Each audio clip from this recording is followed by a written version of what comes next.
idea.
You're all I've got.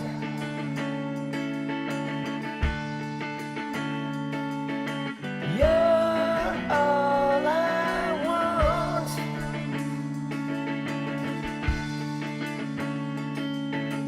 You're all I've got.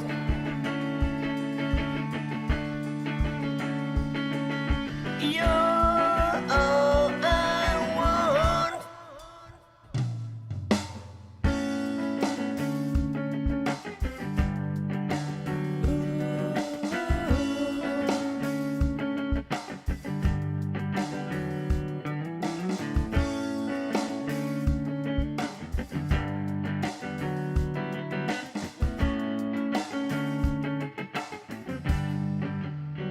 back in the day, complications never wore my patience. I was always ready to play. Why face the day in the sunshine in LA? We hit the beach and rode the waves. I lost my balance, I was faded. I was trapped and wrapped up in a scene that was never really me. Plastic lights and starry eyes, and all the freaks were left outside. So I'd look in and wonder why. Where was mine? I couldn't find it. But you're all I've got.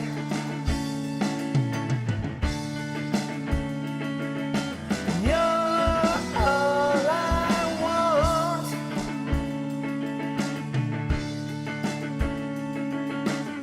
Some days it just feels like this will never be enough.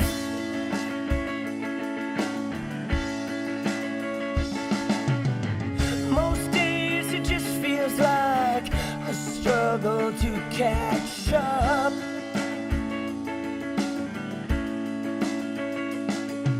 And I won't mind the day I find what a peace of mind you are. 'Cause life is a wonderful mess.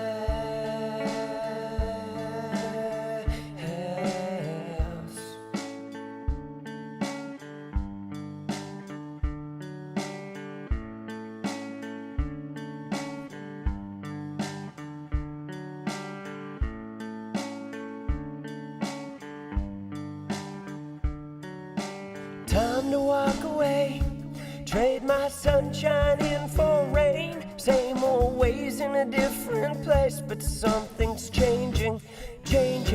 I wanted answers and direction. What I got was second guessing, hesitation, no sensation, just more questions. Nothing to blame for being stuck inside this frame of mind. If I can find my way, who I am, what I want, where I'm going, where I was, it's not up to you. I wish there was something you could do, but you're not me, so you can be my answers, because you're all I've got.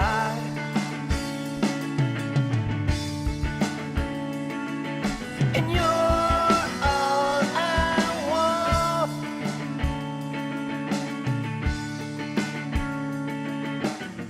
Some days it just feels like this will never be enough.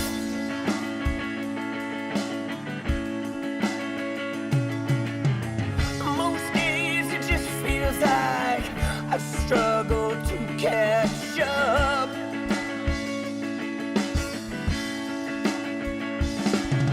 But I won't mind the day I find what a peace of mind you are.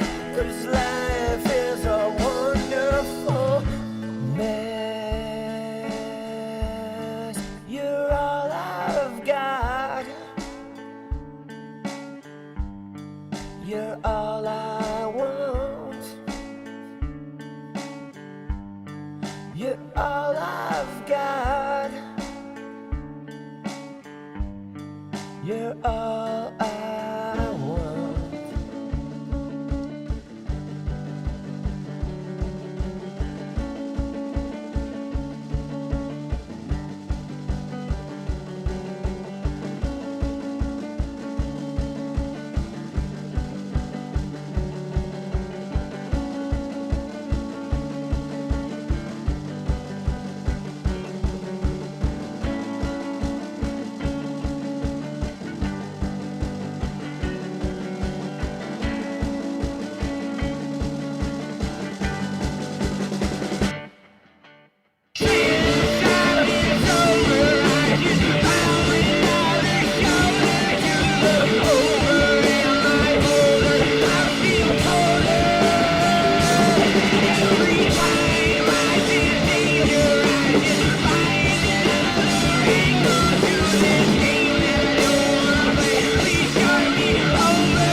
Hey, I just wanna change the world.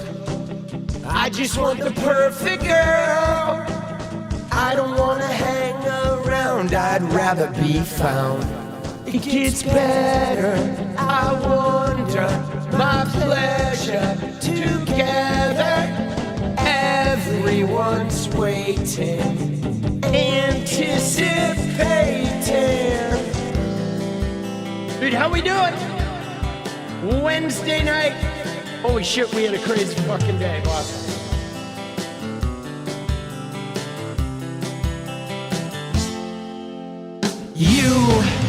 I will never be alone again. I'm immune to the things they said. My heart's unbreaking. Thank you, Victor. Let's go. Truth. I know that you will understand, because I finally found myself. My heart's unbreaking. You're radiant. Dude, I'm pretty beat up. Hey, I'm not gonna lie. I just wanna change the world. I'll tell you why in a minute. Wait my turn. I don't ever want to come down. I'd rather be found. it gets better. I wonder, my pleasure together. Everyone's waiting, anticipating.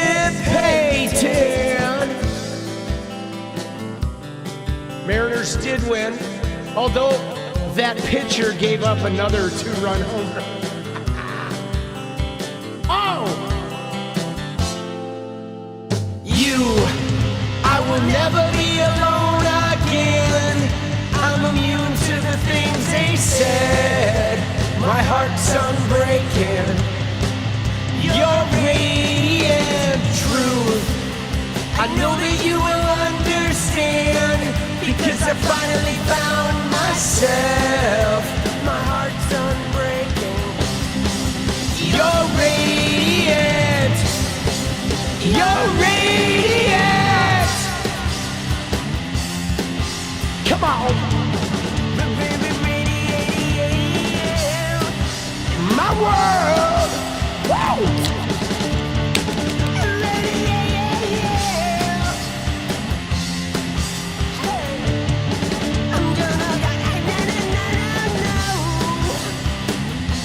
Smoke? Yeah, no, it's pretty bad. I can't pretend. No, no, no, no. I hope this never ends. It's about you. I will never be alone again. I'm immune to the things they said. My heart's unbreaking. You're radiant truth. I know that you will understand, because I finally found myself. My heart's unbreaking. You're radiant. You're radiant.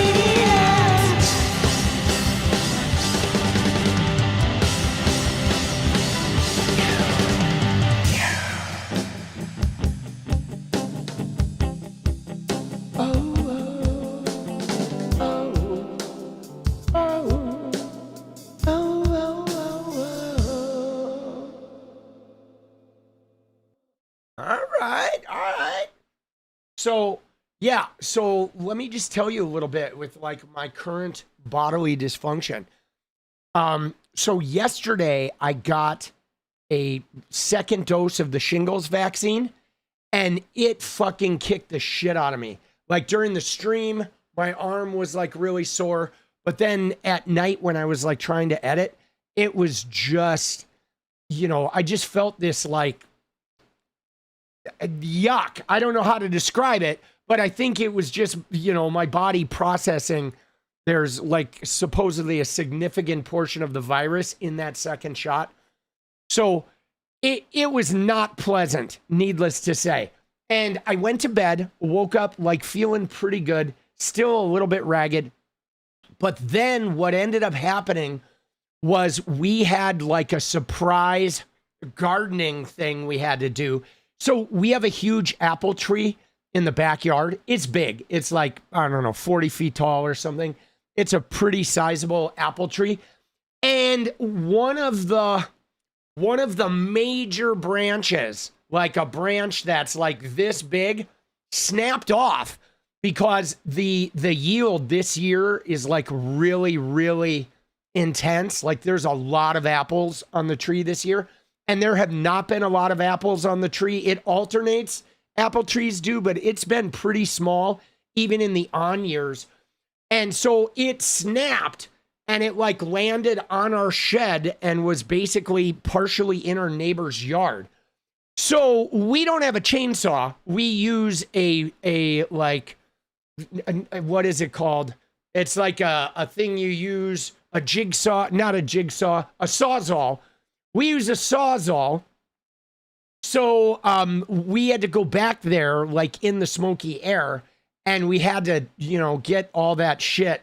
Like basically I got everything but the main branch out of the neighbor's yard, and we had to cut all like, I don't know if you've ever dealt with like a fallen tree, but there's like a ton of branches and you have to get the small ones first, and you sort of prune it until you have just the fallen tree part, and then you start sawing that into movable chunks.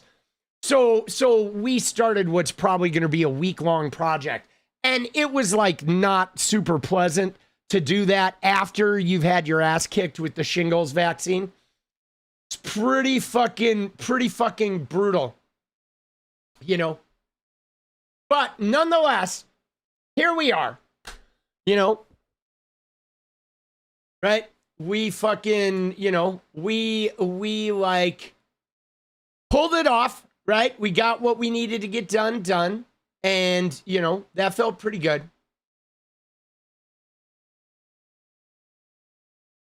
But yeah, dude, the shingles vaccine, crazy. And you know what else is really weird though? So check this out. And Jenny pointed this out while we were working because this is bizarre. So in 2018, right? January of 2018. You ready? This is crazy story. So January of 2018, right? I had a movie that I had just finished that was premiering that month. Okay, I had quit my job in 2016 to start a directing career. And my first like viable short film was coming out, and we were having a screening of it. And after the screening, we went in the backyard and we trimmed the apple tree, and I got shingles in 2018. I got it. At first, I didn't know I had shingles. I thought I was just achy from all the physical labor of trimming the tree. That was in 2018, right? I got shingles. It was miserable. It was unhappy. A month later, I started playing Fortnite with my son, which a year later, I would start streaming Fortnite. And then 2 years after that, I was like, had paid off all of our fucking debts. And like was sort of internationally known and had this brand new accidental career. Isn't that weird though? That, you know, 8 years ago on 2018, I got shingles after, you know, trimming that apple tree. And 8 years later, I've got the shingle virus and I'm on my second brand new career. I was starting a brand new career then. Dude, it's pretty crazy. I think it's weird how life works out like that. And we did hit a milestone today, guys. A little bit of one. There we go. That's what we hit today, guys. All right. There it is. A little 90K. You know what I'm saying? Let's go. So it's funny how life comes like full circle sometimes. Right? You know what I mean? It's like, it's weird how life comes full circle. It like, you know, this is what I think is amazing. And I don't know if you have this experience of life, but I try to not get too, I don't know. I try to not get too worried when everything falls apart, because I've had enough instances in my life where everything falling apart has led to something way, way better. As long as I stay open, as long as I stay like, you know, like going after the things that are important to me and maintain a sense of like artistic and creative integrity, like shit just comes around. And it's just really weird. Okay. It's weird that in 2016, I had spent 6 years being a director and doing acting, and I quit my bartending job to become a director. At that time when I quit, Fortnite didn't even exist. Okay? Fortnite did not exist. And little did I know that a year later, my kid would start playing Fortnite. And then I would get really depressed that my film career wasn't working out. So I would start watching Fortnite streamers. And then I would start playing Fortnite with my kid. And then my kid would quit because he started a middle school, and they were into, you know, they were into a different game. They were into the fucking, what's it called? The 5-on-5 shooter game, not Valorant, but the old school one. that I can't think of the name, where there's like terrorists and shit. No, the old school game, fucking, what's that game called? Dude, it's like a classic CS:GO. Yes. So I didn't know in 2016 that, you know, in 2019, my kid would quit playing Fortnite, and then I would do squad fills, and then the kids would tell me, you sound like a streamer. And I had been watching streamers because I was depressed. So I'm like, fuck it, I'm going to start streaming in my living room. And then a couple years later, I was like famous, and like all of, you know, the 120 grand in debt I had done trying to like start a fucking film career, I was able to pay all that shit off, right? Isn't that weird? And all of that in 2016, like, basically didn't exist. It's like we don't see what the future is going to unfold, right? You know what I'm saying? It's like, it's pretty wild, you know? It's like we don't fucking see. So you never know what's coming down the pipe in life, you know? That's why I'm not worried about Trump, guys. I'm serious. I'm not worried about Trump because I know that whatever he pulls, the aftermath will pick up the pieces. Okay, we will. Like, he's going to break shit. People are going to get hurt. Bad things are going to happen. But when all is said and done, we're going to move on. We're going to pick up the pieces. And human beings, we're so resilient. Like, we're going to be okay. Okay, we are. We're going to be okay. Now, we can start. Let's go ahead and start with some of the aftermath of the El-Sayed shit. Like, wow, guys. What a crazy, like, the energy of the day is wild. Okay, I want to start. Okay, I'm going to be a little ostentatious here. Okay, I'm going to be a little bit ostentatious here because I feel like it needs to be, okay? Because, guys, as soon as El-Sayed won, first off, the major news networks were real, like, bummed about this. And if you know anyone who knows Bari Weiss, I think somebody should do a wellness check on Bari Weiss and the free press weirdos, okay? Because, dude, what a disaster. Like, the media definitely wanted that AIPAC funding candidate to win. But I want to start with Hasan's comment afterwards, because let me just tell you, you may not like Hasan. You may find him like whatever, aggressive and overbearing, but what he says here is fucking dead on.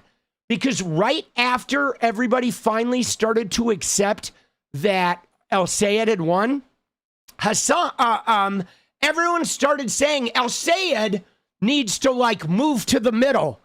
El-Sayed needs to like, you know, reach out to Haley's voters. El-Sayed needs to like fix this.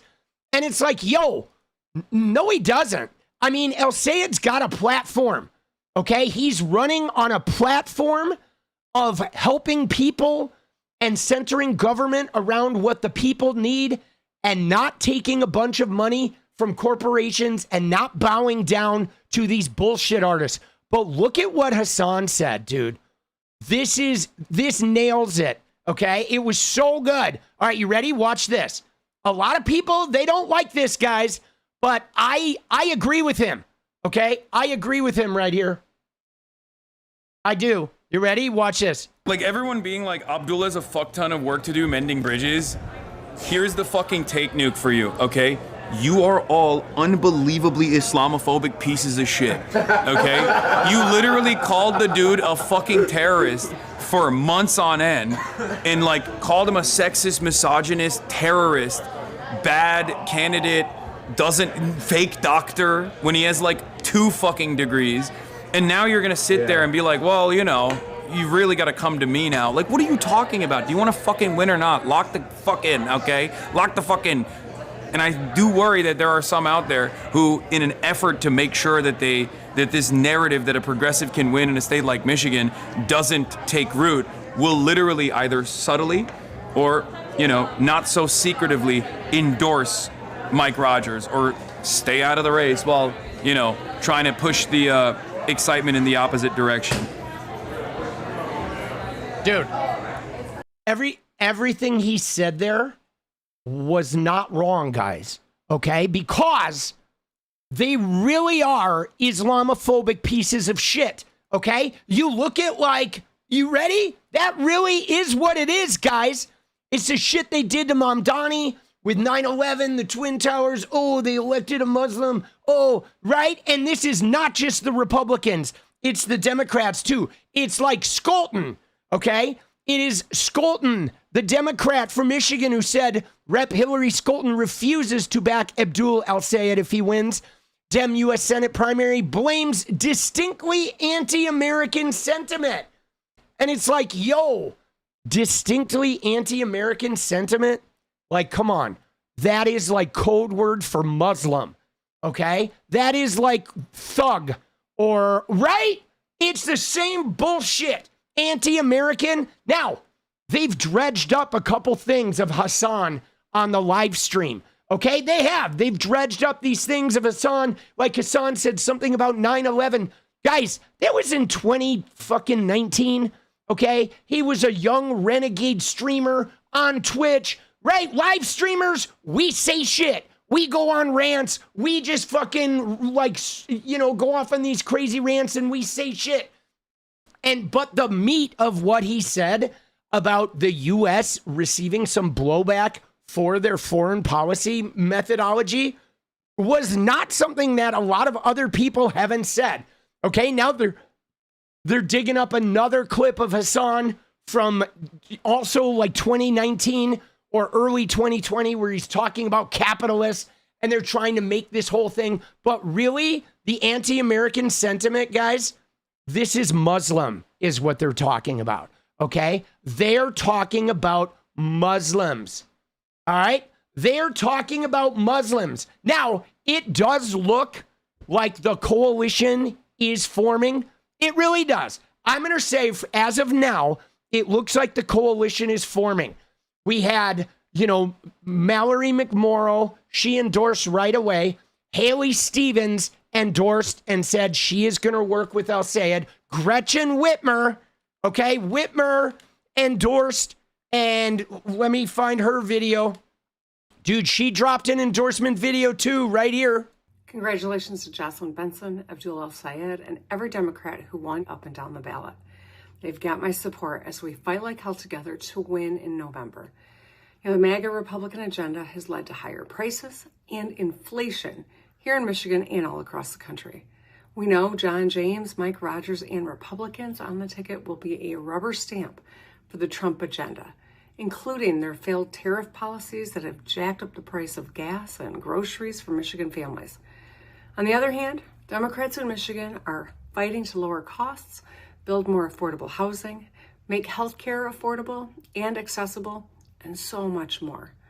There's a lot of passion and energy in these primaries, and that's a good thing. Democrats are ready to beat Republicans across the state. We're all united by our shared goal, getting things done for the people of Michigan. Yeah, see, I couldn't get beyond, somebody I saw mention the teeth. Dude, her fucking upper, mouth of teeth is, crazy unnatural. All right? There may be a bunch of Michiganders, especially if you go into Detroit and Flint, aka the black Michiganders that don't have health insurance, but she certainly has a hell of a dental plan because she has a rack of fake ass teeth in there. What the hell, bro? Dude, that shit is just weird. It is weird to me, guys, when I see it. But whatever, she's on board. Okay, Haley Stevens also made a video that was on board saying it, okay? Where is she? Let's find her. Right here, she said, I love Michigan and I'm so proud to have put up my hand to serve. I spoke with Abdul a few minutes ago to offer him my full support as we work to defeat Mike Rogers this November. Thank you, Michigan. So, dude, all right, she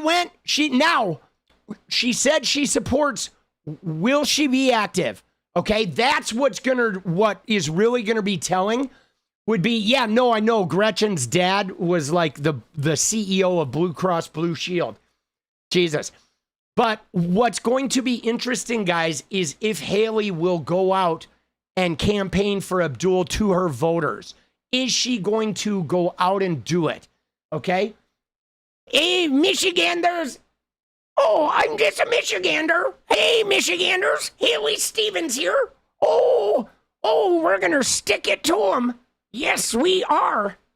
I sound like all the Michiganders. I'm just here to do a wonderful job. And yes, we did. We spent 70, 80, $100 million. And yes, it's unfortunate that I'm going to be in the unemployment line after that. But it gives me a lot of time to go out and talk to my fellow Michiganders who sound just like me. Right? Oh, come here, Michiganders. Let's go to a fish fry. So, dude, let's go. Right? You definitely go hard for Piker. I'm not going to agree or like him. I know me and many don't respect him. It's unfair to try to shove others' opinions down viewers' throats. I mean, right. The thing about this is like, I'm not shoving views down throats. This channel's about my views. And if you don't like being here, you don't like my views, you find me offensive, you're welcome to like not be here. But to accuse somebody of like, oh, shoving people's views, these are my views. That's the whole point of this stream, okay? And it's like, so what the fuck are you even talking about, right? The whole point of this stream is I shove my views. You know what I'm saying? Like, give me a break. And what's more, dude, Hasan is not all bad, okay? He's not, you know? He is like a fighter. And if you don't respect him, I don't care. Because I like the guy. I mean, I have plenty of issues with him, but he is a good fighter and a capable fighter in taking on Donald Trump and reshaping the world. He has a good idea of how this world should be. And I'm sorry about that. If that offends you, I get it. But I'm not moderating how I view or who I support because you don't fucking like him. Because I don't fucking care. I don't care if you like him. I'm serious. And I don't care if these shitters don't like him, these Islamophobic pieces of shit. You know what I mean? I don't care about that either. I mean, dude, I definitely have called Hasan out on things, okay? Dude, he got real negative in 2024, and I called him out, and I stopped watching him, you know? But he's definitely doing a better job now. You know what I'm saying? He is definitely doing a better job now, right? But you're gonna have to accept the fact that I like sort of connect with the whole coalition. You know, I do. I mean, I think there's different types of people. You know, some people are like, you know, whatever, Hakeem Jeffries, an AIPAC stunted Christian who is very good at raising money and he's very good at like coordinating all the different viewpoints in the House. But then there are also people like Hasan who's fucking inspires the youth, and he's a forward thinker. He wants real fucking change, and he's willing to actually fight for it and not bend over and take it up the fucking ass like all the Democrats have done. Now, you want to see, though, guys? Here's a reality. A lot of Democrats, and mind-blowing here, but hear me on this. A lot of Democrats, guys, are not Democrats, okay? They are not. A lot of people right now in our fucking party are Republicans that are just slightly less homophobic and they are slightly less transphobic. They're not fighting for trans rights, but they're not going to fight to eliminate trans rights. But those people don't fight the people who are eliminating trans rights. They're people like this fucking guy. You ready? Watch this guy, dude. Oh my God, look at this guy right here. Okay, this is a Haley Stevens voter in Michigan. Here we go, watch this. This is insane, bro. If El-Sayed wins, I will not vote Democrat. I'll switch over, and I'll vote for a candidate with character, whoever that might be. Dude, if El-Sayed wins, I will not vote Democrat. I'll vote for a candidate with character, whoever that might be. There's only 2 fucking candidates, you fucking piece of shit. You know what I'm saying? I mean, look at this guy. Dude, these kinds of people, we don't want these kinds of people in the party, guys. This guy, you think this guy who's like will vote for what? A Republican? Character? What is he talking about, character? Non-Muslim? What a dumbass, bro. This guy ain't a Democrat. If this guy would, because you know what happens? You know what happens if Mike Rogers wins the Senate seat? They're going to try to send ICE all over in Michigan cities. They're going to fuck up Detroit. They're going to fuck up Grand Rapids with ICE, okay? They are going to try to create other types of controversy. They're going to attack all the trans people in the state, all the LGBTQ people in the state in any way they can. They are going to do whatever they can to fuck up the state of Michigan if Mike Rogers wins, okay? And for somebody like this to say this is like, come on, man. You know what I'm saying? And this is what's wild, guys, okay? This is what's wild, is like the Islamophobia is like so bad, you know? It's like so bad in the Democratic Party. I mean, we know it's bad in the Republican Party, but it's bad in the Democratic Party too, guys. Okay? They think Muslims are dangerous and untrustworthy. But like, bro, I mean, dude, here's my thing. I don't think Muslims are good, you know, because I think all of the Abrahamic religions, whether you're Christian, Muslim, or Judaism, all of that shit is toxic and harmful to humanity, I think. Okay, but I think whether there's a Christian leader, a Muslim leader, a Jewish leader, none of that affects me. And in fact, though, it seems like the Christian leaders are a lot more about legislating their religion. I would rather have a whole bunch of Muslim leaders who don't pass religious laws than have these Christian leaders trying to browbeat us with their Christianity all the time. You know? But, you know, just to touch back, though, I do realize that, you know, some people are like people who love Hasan get mad at me when I question his behavior, and people who don't like Hasan get mad at me because I really like him too. Dude, it's so funny. Guys, can I just tell you, in the course of an average day, I get called both a leftist communist piece of shit and a Zionist asshole, right? I get it both, dude, right? Dude, I get it both, dude. Oh, that's funny. You know, you were smitten with the DSA. Now, there was a campaign today, guys, okay? I mean, realistically, all right, 2 things.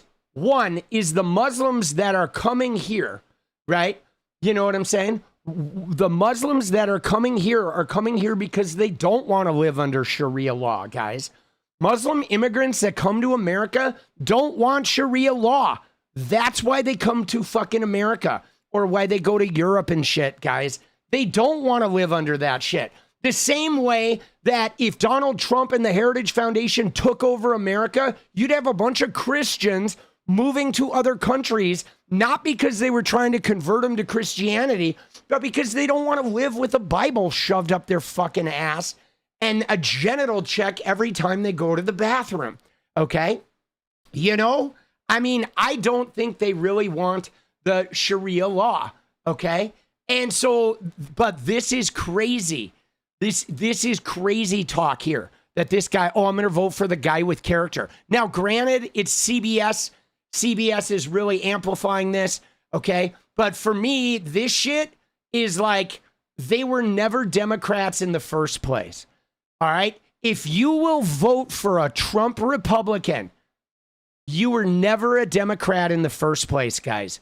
Because these guys, the Heritage Foundation is not fucking around, okay? The Heritage Foundation is not fucking around, guys. Look at this shit. You ready? Look at this. Look at this clip of Todd Blanche. All right, watch this. This is insane, dude. This is Blanche right now, guys.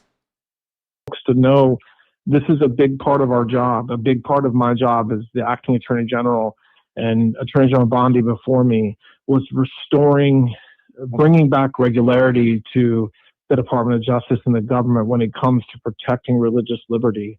And we're not done.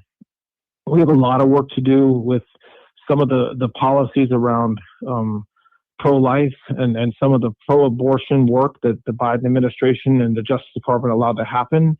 Some of that is taking longer than we want, but rest assured that we're working, hand in hand with HHS and the FDA and the White House and President Trump's team to get permanent solutions so that the Dobbs decision becomes permanent in every single state.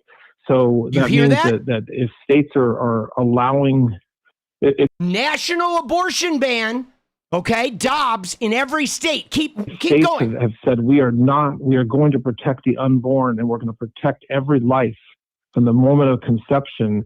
We're putting practices and policies in place so that other states and other organizations can't attack that, and they can't, do things like they're doing with mailing in mail order drugs and things like that. And abortion pills. It's a process that takes a lot of time, and that's why it's been 19 months and we don't have complete victory yet.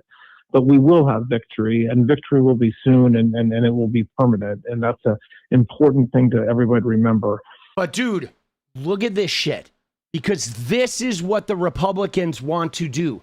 They want Dobbs permanent in all 50 states. No abortion, period. They are going to try to eliminate all mifepristone and birth control medications, make it like crazy felonies if you get that shit in the mail, if you order it from Canada or Mexico or wherever, right? Take away. They're going to go after birth control.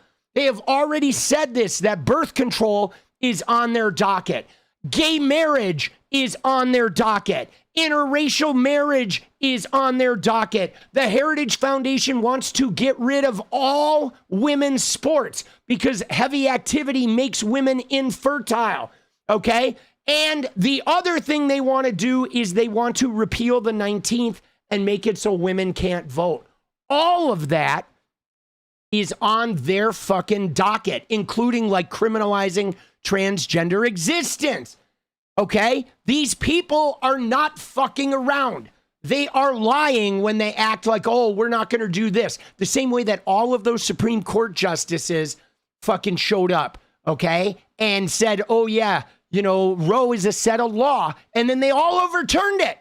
So pardon me, guys, okay? Just so you know, this is why I want you to fucking see here, okay? I know you're going to get annoyed when I fucking play the Hasan clip, but this is why having somebody like Hasan fighting with us is so important, guys, okay?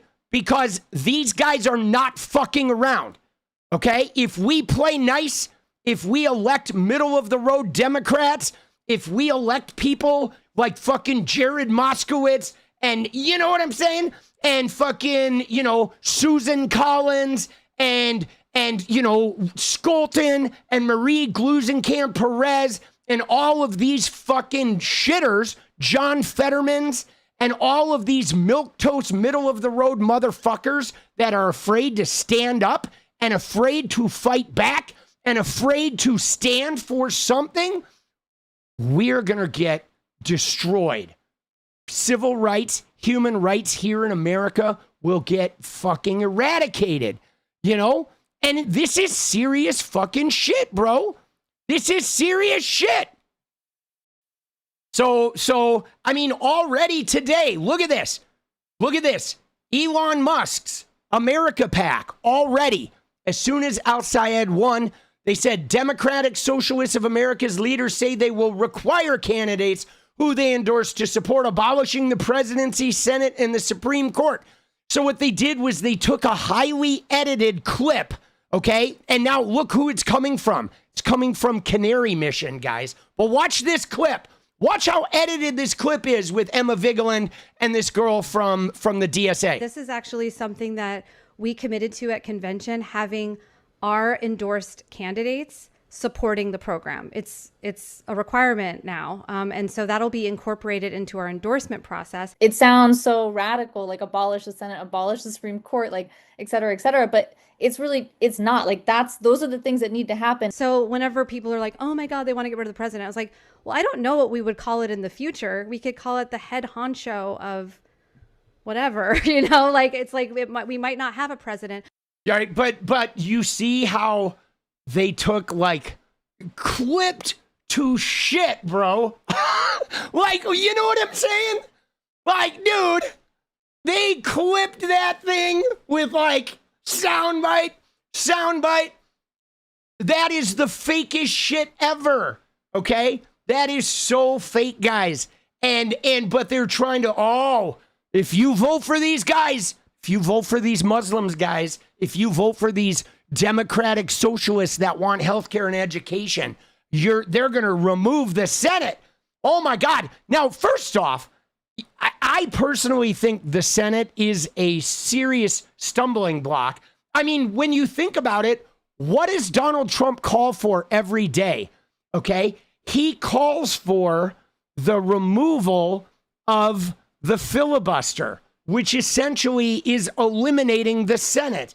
Okay. Everybody, like the Senate, unless you eliminate the filibuster, that shit ain't fucking doing anything. And it gives crazy disproportional representation. Okay. There's fucking 2 senators from Wyoming. Wyoming has 500,000 people, 2 representatives. California has 56 million, 2 representatives. Why does Wyoming have the same power as California? Why does Montana have the same power as New York? Dude, it's bullshit. Okay? Why? Because it was created to protect the fucking ensconced power people. Okay? It was created to prevent the fucking slave-owning nations from being able to be fucked. They wanted to guarantee that if everybody moved out of the South and they moved up to the North and the population up there got really big and all of their population was only 3/5, they wanted to make sure that like they were still represented, that they didn't lose power, right? The white landowners who wanted to make sure that they weren't going to lose power as people migrated, as people moved west and shit. They wanted the people that had power right then wanted to retain it. Dude, it's a terrible house.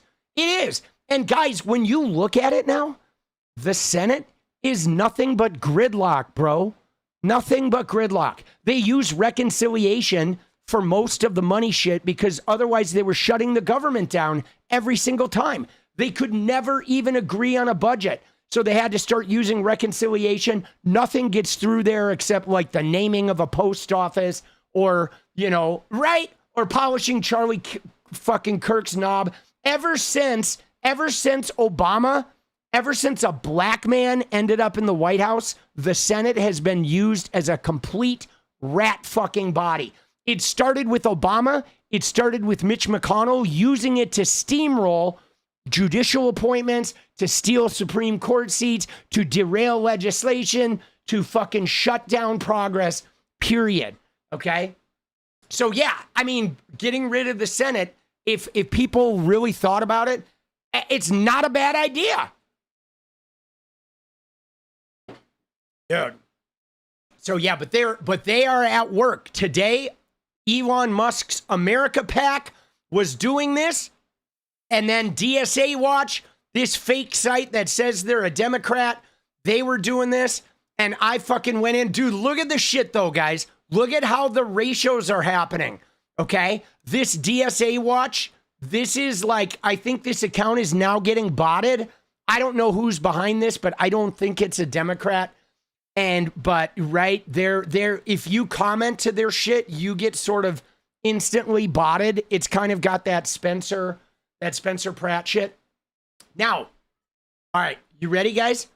So, let's talk about Sophie Cunningham, okay? Because, dude, she's really starting to age, guys. I don't know. Ever since Sophie Cunningham started doing this MAGA thing, dude, look at her. Dude, she does not look well at all. She's looking more and more like a Mar-a-Lago woman. You know? I mean, it's rough, guys. It is pretty rough, dude. She's not looking so good.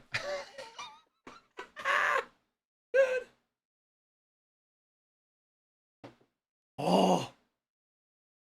Let's go. Dude, isn't that funny? That's what she's going to look like in like a year, dude. In 1 year, she's going to look like this. But did you see what she said today, though, guys? Let's fucking pivot to Sophie Cunningham real quick. Okay, let's pivot to Sophie because what she said today was pretty wild, boss. All right. It's pretty wild. Oh, I want to show you this, though. This is important, too. Shannon Watts did make a tweet saying, looks like this is the Dem Senate candidate in Michigan, so let's all get on board and support the candidate in Michigan, Abdul for Senate. Now, again, it's going to come down to, will people put boots on the ground? Okay, people, so far, it looks like they're supporting. It looks like we're ready to go all in. But will everybody actively get involved? And I think we need that in all the states. Okay, I'm hoping that Haley Stevens will go talk to her voters. I'm hoping that Jasmine Crockett will go talk to her voters, even as 𝗙𝗪𝗪𝗀 reaches out. I know she doesn't owe it, but I hope she will. It would be really powerful if she would. I hope that, like, in Maine, everybody does that in Maine too. You know, Janet and you know what I'm saying? Janet fucking, dude, what's her name? Dude, why have I forgotten her name already in Maine, dude? Mills. Dude, she's so eminently forgettable. Did some of Steven's donors also donate to Rogers? Yeah, no, I know, Midnight. But I think if she's out there, like, talking to her voters, like, you know, it would be a good look. I know she's not an ally, but even your non-allies can be allies sometimes. Okay, you know. But so we'll see. But let's see, dude. This. All right, here she is. First off, Jezebel called Sophie Cunningham WNBA's biggest loser. Dude, love. Look at that. But did you see what she was doing, guys? Look what she was doing. Now, bear in mind, okay, you ready? And hear me out on this, guys. Nobody asked Sophie Cunningham to start talking about transgender girls. Nobody asked. Nobody went to her. Nobody in the NBA was talking about transgender girls. She voluntarily started making statements. And then, as soon as she made statements, all of the MAGA shitters, the XXXY people, Jennifer Say, Riley Gaines, all of the anti-trans Moms for Liberty hags started, like, using her and piling on. And they had a protest in Seattle with like 10 people there. The donors bought courtside tickets with signs and shirts to make the WNBA about their anti-trans bullshit. Then they went to Portland and did it. And then she, like, doubled down on her comments. Then they went to Minnesota and they got their asses handed to her. She got shut down and the protest got drowned out. And everyone was like, fuck you, get the fuck out of here. But now look at what she's saying. Now, before we watch her, I want to notice, look at her getup. Okay, you see how she has multiple necklaces on? She pulled the cross necklace out and put it over her sweatshirt. Okay, this is intentional. She has other necklaces on this neck, and she's leaving her other necklaces in the shirt, and she's pulling her cross out, purposely virtue signaling, MAGA signaling, doing this shit. Okay, but look at what she says. I think that there's so much good going on in the WNBA. I think that basketball is being played at the highest level it's ever been. I think our team in specific, we are breaking history right now with the amount of points that we're scoring on back-to-back games. I think the Minnesota game, there's just so much distraction. I think the WNBA media, all we ever do is cover everything except basketball. Dude, there's so much distraction. Gee, Sophie, you fucking turnip. Why do you think there was distraction, Sophie? And it's like, what are we doing? There's so much, like, you can talk about other things. I think those are great stories. I think it shows fans, you know, who people are outside of the court. But I also think we got to keep the main thing. And I think when it comes to the Minnesota game, I think there is so much distraction. But, like, the matchup between Miles and 𝗙𝗆cie was phenomenal. Our team, I mean, that game in particular was a great game. And so I think that there's a lot to be said, and I'm going to let people just do the speaking for themselves. But for me, I want to get back to basketball. It's always been about basketball. That interview happened in February when I was asked a question. And so for me, I just want to, you know, make sure that it stays, the focus stays where it should, because people are playing at such a high level. We have probably like 3 MVPs that could be MVPs on our team specifically. Yeah, not you, though. You're bottom of the barrel in Minnesota. They shut your ass down. So that's why I want to do that. No, you know, I was asked a question, and that's simply what it was. I just wasn't making a statement to make a statement. And so see, here's the thing, though, right? Because you see what she says. Oh, I was just asked a question. I wasn't making a statement to make a statement. But you know what? Fuck you, Sophie Cunningham, okay? Because, right? Because here's the thing. Look at this shit, all right? Let's go to fucking Riley Gaines here, okay?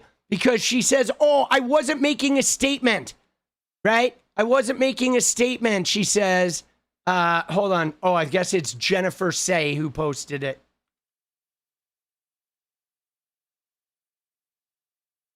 Dude, she blocked me. She's fucking weak, bro. But Sophie says, oh, I just made a statement. Why? Oh, why is this so big? Right? But look at what she's doing. She is appearing with the fucking, the de facto fucking voices of this. And hold on, I want to find the one with the sign, okay? I want to find the one she has with the sign, because that's the one that's crazy, all right? Is...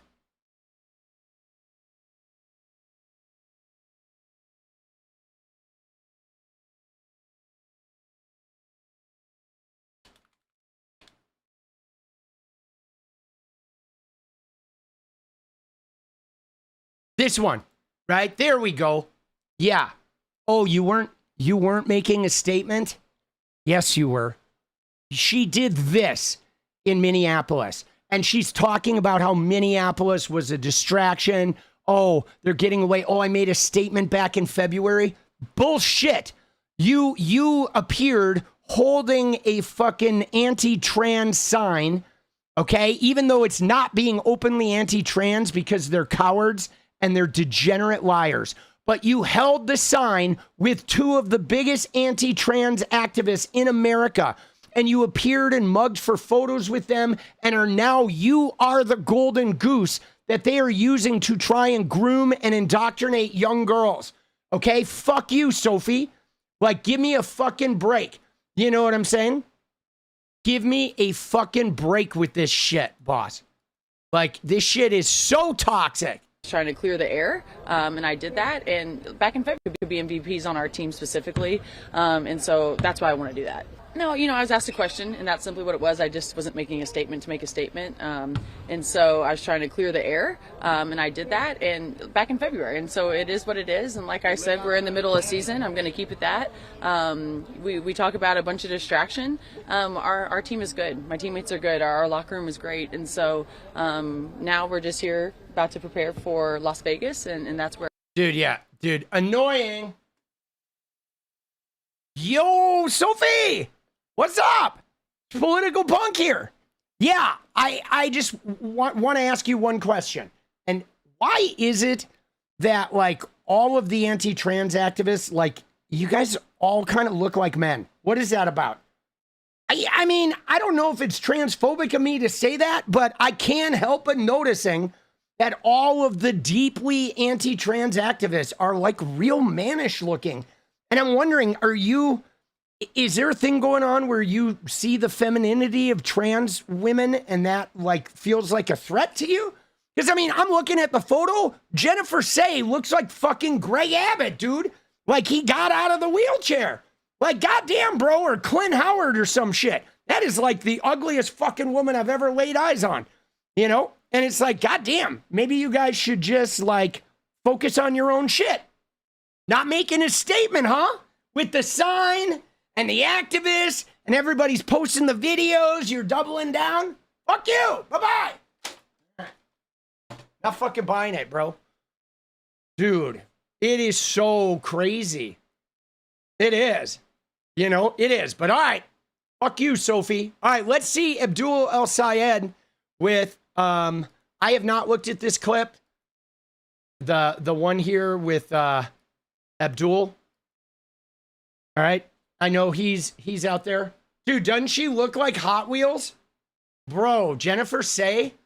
Dude, how old is she, too? Let's see how old she is. She's 57. So she's my age. But dude, she looks like 100. Like, I'm serious. I could put on, you know, I could become a cross-dresser and I would look more feminine than she does. I mean, I've got some grace though. Okay, I do. Can I just tell you? All right, this is pretty funny what I'm going to tell you. But so I played rock and roll.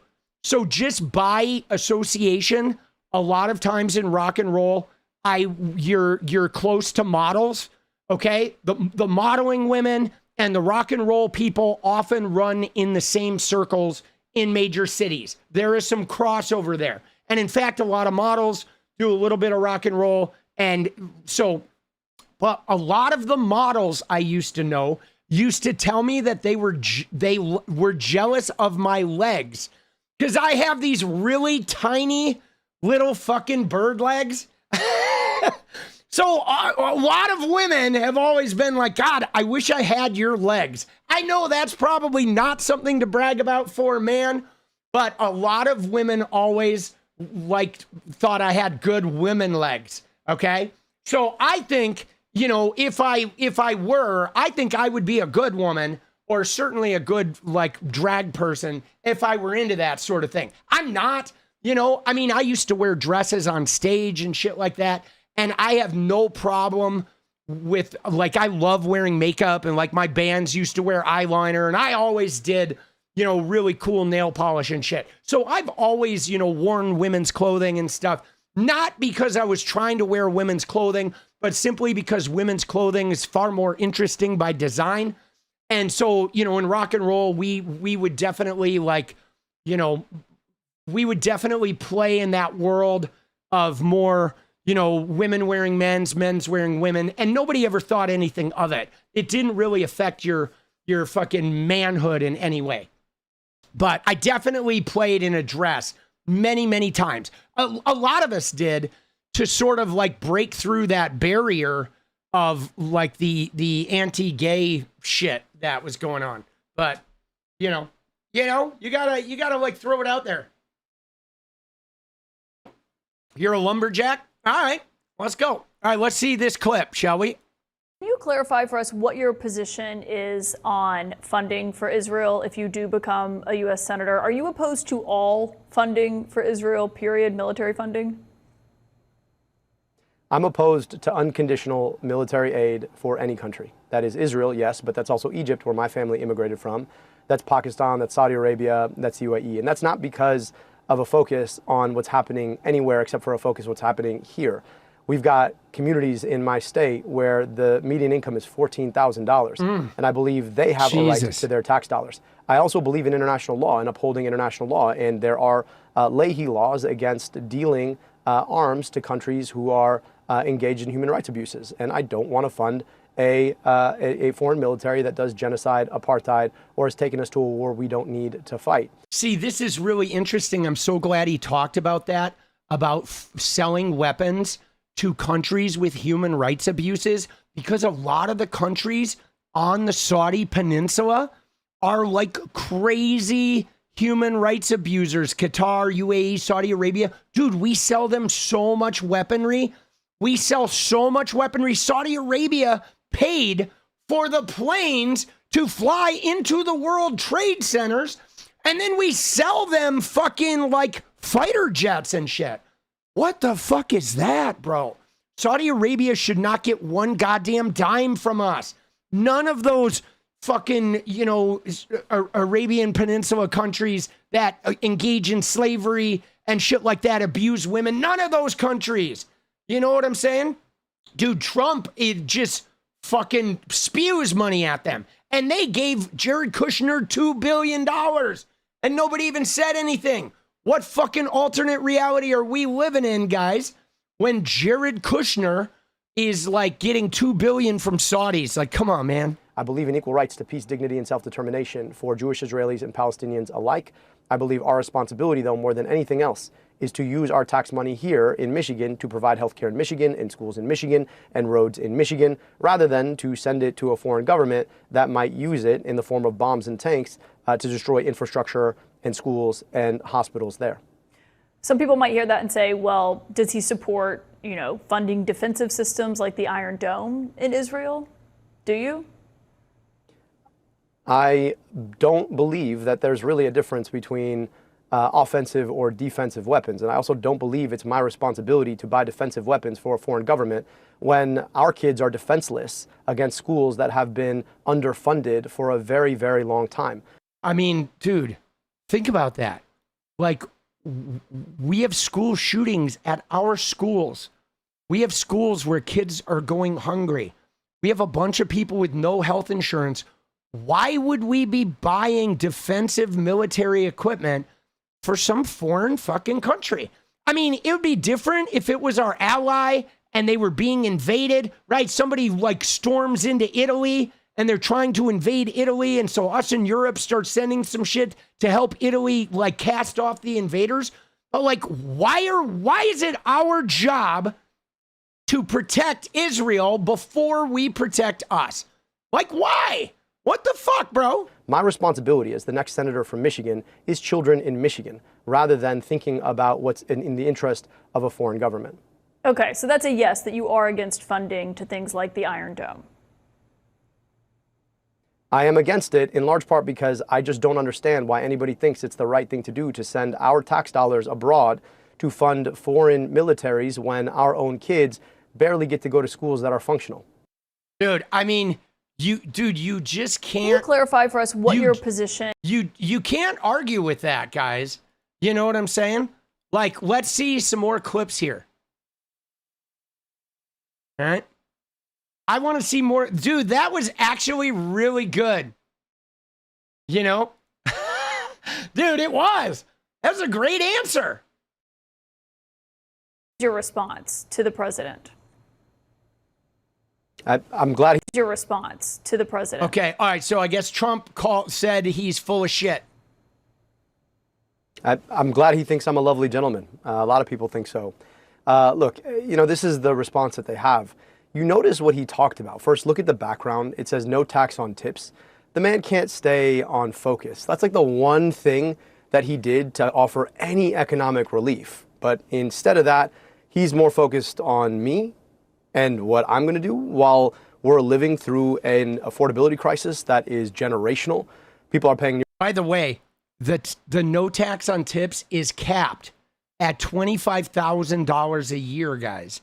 So that's not, they capped it, right? If you write off your fucking private jet, there's no cap. But if you write off your tips, they capped it. It's not even good, man. And I mean, most tip workers don't even claim their shit. It did nearly nothing. $5 in gas because of a war he started. And half the time, if he's not talking about me, he's talking about dollars in gas. Living through an affordability crisis that is generational. People are paying nearly $5 in gas because of a war he started. And half the time, if he's not talking about me, he's talking about the drapes in his ballroom. So at the end of the day, you know, I invite the president to focus on what I'm saying. I want to get money out of politics, put money in your pocket, and pass Medicare for all. I think a lot of Michiganders want that right now. And I think Mike Rogers, for his own part, is running away from Donald Trump himself. When you're asked Mike Rogers about his position on the war or his position on Trump's tariffs, he is mum. So, look, I'm looking forward to tying Mike Rogers to Donald Trump all day, every day. But I do agree with the part where he says I'm a lovely gentleman. I'm not sure he meant that, but we'll leave it at that. Dude, let's go. Oh, shit. All right, we got some El-Sayed clips. I love it. I love it. Dude, Fetterman. Dude, Fetterman's an idiot. Okay? Dude, fuck Fetterman. By the way, I know some people are getting their their feathers ruffled because of my, like, tolerance of Hasan Piker. But I gotta show you the Bernie clip where they ask Bernie about Hasan Piker, and Bernie gives the greatest fucking statement, because again, guys, almost everything you're going to hear about Hasan Piker in the next 3 months is going to be shit from 2019. Okay? It is all like old fucking shit. All right, but we're going to watch the Bernie clip and right after this. I'm not sure if you've seen this, what Democratic Senator John Fetterman said about you today. Are you willing to unify with Abdul El-Sayed, for example, who's now the Democratic nominee, the Democratic candidate? Oh, well, yeah, the tough guy. He called me ugly, and then I should be on a pike. And I'm like... he called you an ogre. He didn't say you were ugly. I mean, the ugly is assumed because you are ugly. You look like fucking... Right? You look like a swollen version of fucking Mike Lee. But he called you an ogre there, Fettermansion. Chief, I own mirrors. Well, I can't come together with someone if you are willing to embrace people that loves Hamas or that thinks America deserved 9/11. Oh, God. I think that's reasonable. What's your response to Senator Fetterman? In Trump's words, what a lovely gentleman. I mean, he said that you need to renounce people like the left-wing streamer Hasan Piker, who was campaigning with you, who was out there in Michigan on Monday night, I believe last night as well. Do you have any plans to do that? Look, I'll tell you this. I'm less focused on folks who are campaigning with me, more focused on the folks I'm campaigning to. And I think it's important to stay in touch with the folks who you want to elect you. I think that's clearly what's gone wrong with Senator Fetterman. It's clear he probably doesn't spend much time in Pennsylvania because he was campaigning with Bernie Sanders and now wants to renounce Bernie Sanders. I don't know if he still thinks he's a Democrat or not. But look, I'm hoping to get to the U.S. Senate and maybe we can hash that conversation out in person. I mean, it's a really good point, dude. Fetterman, what does Fetterman even do? He doesn't even talk to his constituents. Everyone hates him. The only home he has is going on Fox News and talking shit about Democrats. Dude, he is literally like... Right? He may as well be fucking Lindsey fucking Graham for all anybody cares. But for right now, I'm focused on winning my state so that we can win a Democratic majority in the fall. Dude, let's go. All right, what do we got here? All right, one more clip, and then we're going to look at the Bernie clip. For Chuck Schumer doesn't want to see me on the inside of the U.S. Senate. How did your call with Chuck Schumer go today? Well, at this point, I'm the only Democrat standing to come to the inside of the U.S. Senate, and I think we had a good, meaningful, heart-to-heart conversation about what it takes to win in a state like Michigan, and what needs to be done to defeat Mike Rogers. So I'm looking forward to partnering alongside him to win the Senate majority, to win back to keep the state of Michigan, and to win back the gavel for Democrats, so that we can start holding Donald Trump accountable. I can't see. I want to point something out here, guys, about like what an opportunity we have, right? There's a real opportunity for us right now. And I don't know if you realize this, but so, and it's because of the DSA and the Muslim wins and the progressive wins. And let me explain it, guys. This is like a once in a lifetime. This is like really good because we got fractured while Biden was president. Biden, all of his big initiatives failed because of Manchin. He got blue dog democrated. He never stood up to Manchin. Biden was too mentally gone to be an effective fighter. He stayed in. He fucked us by dropping out late Kamala. We couldn't get everybody on board. Huge rift over Gaza. Huge rift. Everybody was like, fuck the Democrats. Nobody's been donating to the Dems. The DNC is operating on loans right now. And they know this. Okay? But now progressives are winning and they're fucking popular. You got Mamdani partnered with Hochul. You got AOC and Bernie getting involved. They've protected Hakeem Jeffries. He's playing on board, even though he's not progressive at all. But there are weird coalitions forming. You got El-Sayed winning. You got a progressive in Maine, right? You have other people that won in Michigan and all over the country. Progressives are winning races. DSA people are winning in state houses. They are winning in mayorships. We now have the opportunity for the establishment Dems and the new DSA fighters and the progressive fighters to unite in order to kick MAGA's ass. Okay? We have the opportunity to thwart them if we just fucking work together. If he can work together with Chuck Schumer and Hakeem Jeffries and Gretchen Whitmer and all of the other people, we can put all of our shit aside. Our corporates, our religion, our money, whatever, our donors. We put everything aside and we win this shit, and then we actually take some action once we take back the House. That could create a groundswell of like Democratic energy that could fucking, do some really insane shit. And you do see the conservative people like MAGA are fucked, bro.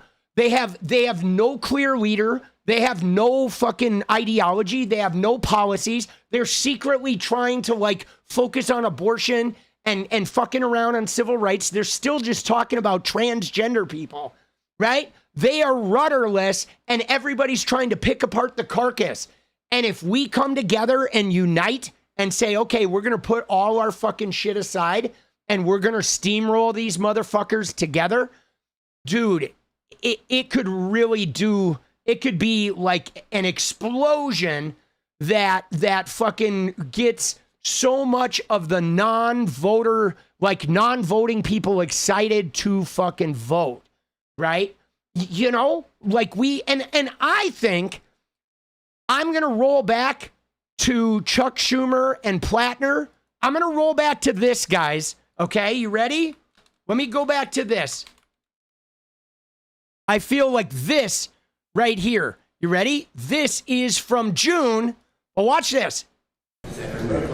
Yes, right there, right here, this young man. On Graham Plattner, are you satisfied with the explanations he's given for the controversies his campaign has faced right now? Are you concerned about what we've heard? I met with Graham Plattner today. We're going to beat Susan Collins and take back the Senate. Dude, right? Remember that?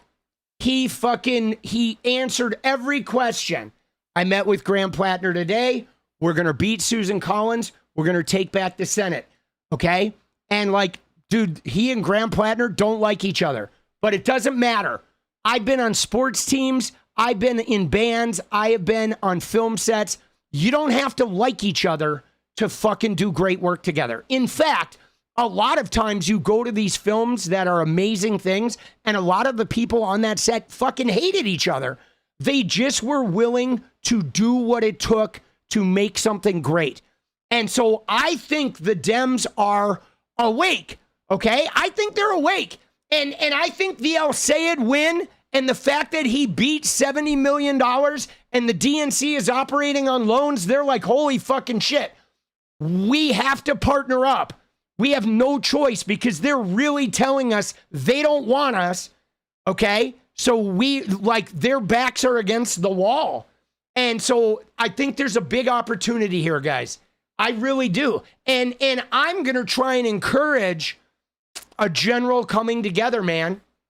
I am. I'm going to encourage a general coming together. Because again, guys, we don't have to like each other. We do not have to like each other to fucking kick some ass. Okay? We do not. We do not. All we got to do is be willing to not let our personal feelings get involved with our team. Okay? You go to sports teams, man, sometimes players hate each other. Okay? A quarterback and his fucking wide receiver can hate each other. But as long as the quarterback drops the dime and the wide receiver catches that fucking ball, it doesn't matter. Okay? It doesn't matter. You get to where that pass is going to be and you do your fucking job. Okay? And then after the game is won, you can go out and whatever. You can be miserable and hate the guy. But we don't need to be kumbaya fucking everybody loving each other. We just got to be willing to kick these fucking MAGA chodes in the teeth, guys. And that goes back to why I like Hasan Piker, okay? Because Hasan Piker is willing to kick MAGA people in the fucking teeth, okay? I do not want any more measured, like, well, we're going to fucking, you know, we're going to let those Republicans know how we feel. No, I want metaphorically, I'm not calling for violence, but metaphorically, I want kicking the metaphorical MAGA in the teeth. I want metaphorical windows breaking, window smashing. I want metaphorical, like, foundations uprooted and moved, right? I want fucking real, actual change, bona fide change. Yes, grabbing rebounds. Yes, I want to fucking, you know what I'm saying? That's what I want. I want fighters, okay? I want fighters. I want people who are ready to get in the fucking ring and start swinging and pressure shit, okay? Right? Pressure. If we have a Dem in the Senate that is not playing ball, that's fucking around, okay, we're going to fucking primary you. We're going to get you out of the Senate, motherfucker. If you're going to disrupt the fucking agenda, you are gone. All right? We will get rid of you. Period. Okay? We are going to make this country better. We are going to stop the out-of-control capitalism that is putting all of the resources in the hands of like 100 people, and they're so corrupt. They're wage thieving. They're stealing. They're fucking denying benefits. People are dying in their warehouses.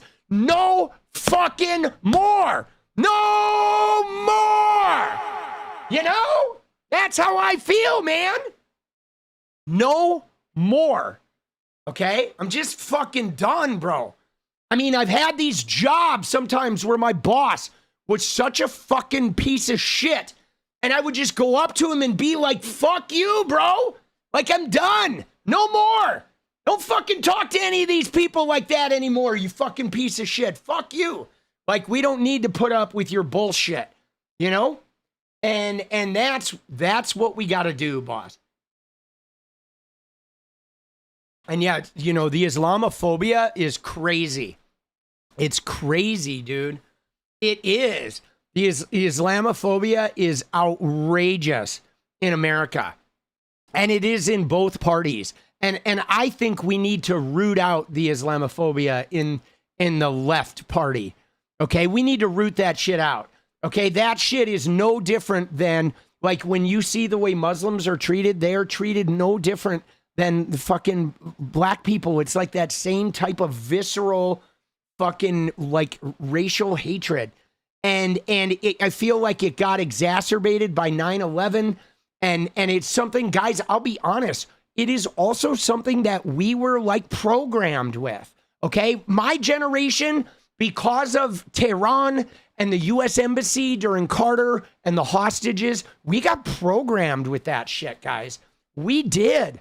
We got programmed. And then 9/11, they took all that programming and they turned it on hyperdrive. And then we've spent like $30 trillion warring with fucking Muslims for the last 35 years, man. And we just got to stop. And it's like the same as anti-Semitism, okay? The anti-Semitism, the shit that was going on around World War II, Islamophobia is the same thing. And the racism against black people and the fucking heinous immigration shit where you feel like brown immigrants should be like hogtied in the streets and gunned down. Like, dude, it is time for all of that shit to go. And you can't let any of it in there. You can't, like, say these people, oh, they're not racist against black people, but they're Islamophobic as shit. Like, no, man. It's the same thing, okay? If people are really Islamophobic, they're racist too. They're just hiding that shit, okay? They're just hiding that shit, man. And so, you know. So, man, we got to root it out, dude. Oh, Jesus, James, we'll have to look at that. I don't know if we're going to look at it tonight. Tonight's going to be a short one because I only made one video today because I felt like shit and I was beat up. Dude, I will get the dance party going, though. Let me do that. I completely forgot the dance party goal. Sorry, we'll try to get that. I think we're only going to get one run at this, guys, but let's give it a shot, shall we? If we want to dance tonight. we don't make it, it might not be a bad thing. My body's pretty beat up. All right. But, dude, there you go. Let's go. There it is. All right, 30 minutes. We'll try and bang it out. It's only 1 a minute. Yeah, dude, the Islamophobia's gotta go, bro. All right. Dude, and AIPAC, right? AIPAC is 32 million in ads against El-Sayed, right? And now they're considering a major campaign in the tens of millions to boost Mike Rogers. But let me just tell you guys, you ready? This will be a catastrophic mistake, guys. Okay? Right? I'm telling you right now, if AIPAC funds, if the same people who funded Haley Stevens fund Mike Rogers against Abdul El-Sayed, if they do that, it is going to fuck them so bad, because no Democrat taking AIPAC money will be safe afterwards. I mean, this would be such an obvious for them to publicly just, okay, we were supporting this one establishment Dem, and now we're supporting the Trump Republican, and they're like the same thing. Then it becomes obvious to everybody that the establishment Dems and the Republicans are united over just Israel first. This will be catastrophic. It will. If they do this, I mean, let them do it. I don't think it's going to help them, but if they do it, it is going to be a thing that they're not going to be able to come back from. Right? It's true. They will not come back from this. This will be fucking catastrophic. Right? Yeah, look at this. Between Malinowski and this, I'd like to congratulate AIPAC on completely radicalizing everyone on the center left against their cause. Hope the final 2 years of influence with an increasingly demented Trump pays off. Dude, I'm telling you, this is a bad look. This outs them. Now everybody knows, oh my God, these guys are scum. They are fucking not about America at all. They will align with the devil. They'll align with the Epstein fucking file hiding. Donald Trump ending abortion, destroying civil rights, shoving a Bible up your ass until you can't shit anymore.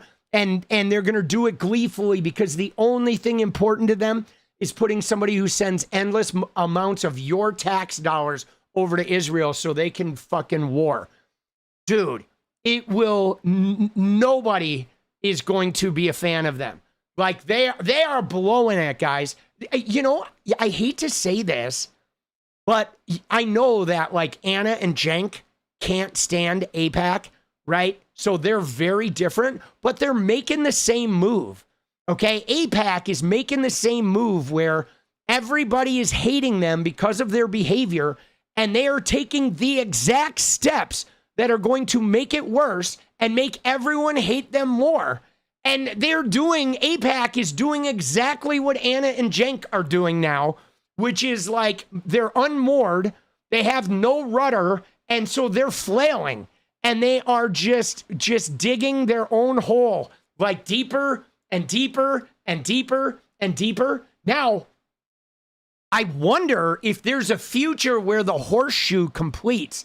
Like, does Anna go so far down the hole and AIPAC go so far down the hole to where nobody will touch either of them? And then will AIPAC and Anna and Cenk be reborn together as some new Israeli coalition? Oh, shit. I mean, dude, stranger things have happened, right? Oh, shit, dude. I wonder if that's in the cards, right? 5 years from now, 7 years from now, AIPAC and Anna and Cenk they have nobody but each other. So pretty soon, TYT is now an arm of the Israeli fucking propaganda machine. Oh, dude, crazy. Yeah, this is going to be nuts. Dude, Michigan's going to be ugly. Michigan's going to be ugly. I actually think, though, this is a benefit. You know why, guys? because I think so much media attention is going to get focused on Michigan that we're going to be able to operate like in the other parts of the country without any fucking noise. Okay? We are, guys. We are. That's what I think is going to happen is I think Michigan is going to like be the fucking main stage, and the rest of America, we're going to be able to run these campaigns and do this work without fucking, you know, all hands are going to be in Michigan. I mean, we thought it was going to be Maine, but now it's like Michigan. Okay, Michigan's going to be ground zero, and they are going to spend a lot of money, guys. Okay? They're going to be spending a lot of money.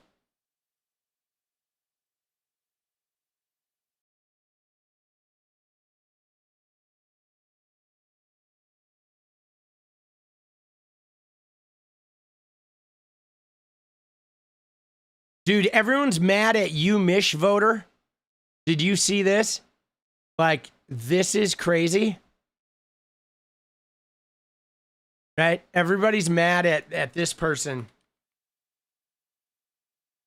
Right? Because they're saying they're they're accusing them of voter suppression. Dude. Right? Oh shit. Because they were like, the polls were really crazy. I mean, there's a lot of shit. Like, I don't know if you saw what Mike from PA, because people were like, why were the polls so bad? And Mike from PA offered this fucking thing that I thought was really interesting, where he said,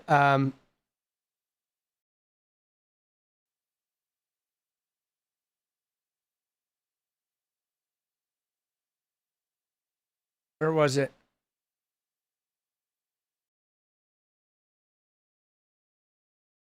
Dude, this guy won too. Donovan McKinney, a DSA guy, won Michigan House. That's a big one too. Dude, that Tandir guy, I didn't like that guy. That's his opponent.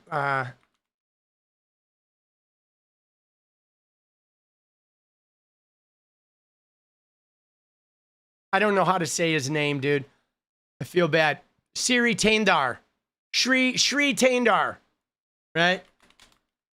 Dude, this guy, he lost to a DSA candidate. Now, personally, guys, I got nothing against 𝗍𝗍 𝗪, like, personally. This guy, he just was like, he was just weak. You know what I mean? Like, every time he would even stand up and talk about Trump, he was fucking weak, bro. You know, he was like not telegraphing any type of strength whatsoever. Okay? Seriously. Right? Dude, no strength. You know, he every time he would talk, he's like, he could, you know, he spoke like Melania.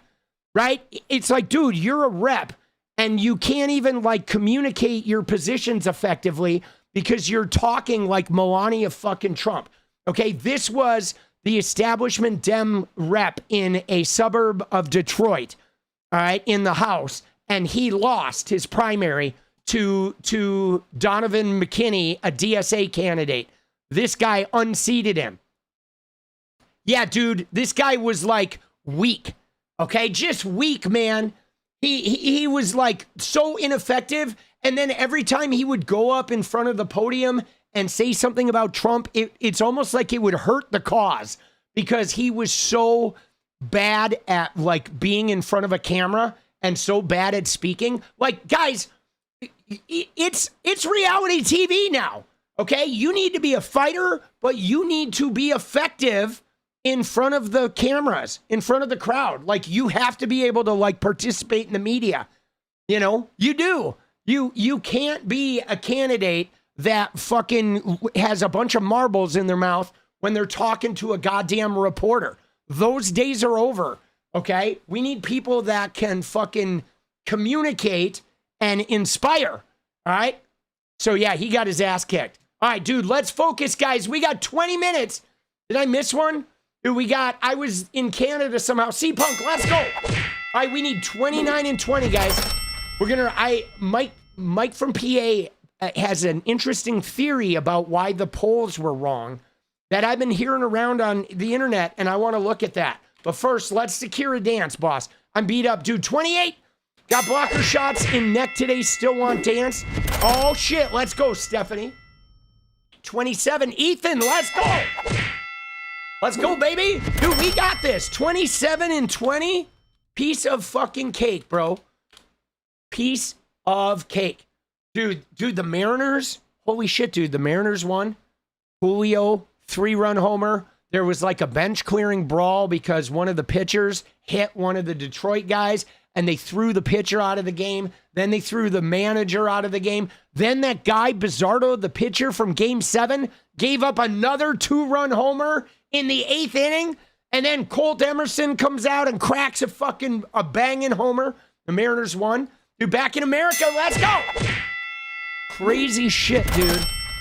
Dude, the Mariners are like brawlers, bro. Dude, I hate to say this. I think it's funny when teams hit players, but somebody hit Cal Raleigh, so the Mariners pitcher like hit a guy back. Dude, and I mean, hey man, if you're gonna hit our players, you might get hit too. Like that's just kind of how it goes. I don't fuck around with that shit. You know, when I'm in competitive mode, no more, no Mr. Nice Guy. From here, dude. Dude, I am a competitive motherfucker. You missed what I said about the polls being wrong? All right, so 18, guys, 26 and 18. So the polls were off. They had El-Sayed up by 15, 10 points. A lot of the polls did.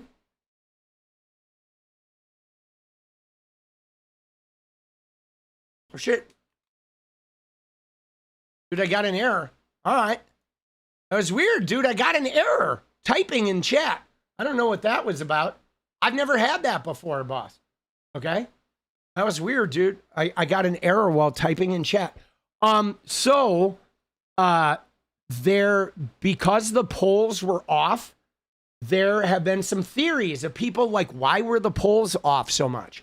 Why did the polls say Abdul was that high? Were they trying to, was it being astroturfed to make it look like 𝗲𝗍𝒪 Stevens was losing to motivate Haley's voters? Were they doing voter suppression? There was a lot of weird polling. But yes, in basic theory, the theory is that Republicans were voting for 𝗲𝗍𝒪 Stevens because it's an open primary. Dance, Magic Dance, love you, punks. And they, thank you, Stephanie. And they set up it was a record turnout, guys.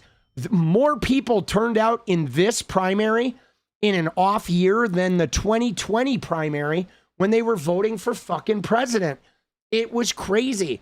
So they think that Republicans were voting in droves trying to get 𝗲𝗍𝒪 Stevens to win, right? That's the operative thinking. Dude, I still think El-Sayed, I think he wins, guys. I really do. All right? I really do. 25, baby. Let's go, guys. We got this. Oops. That's like 1.5 per minute. Oh, shit. Let's get it. Dude, I did not get a lot of work done today, guys. I was fucking...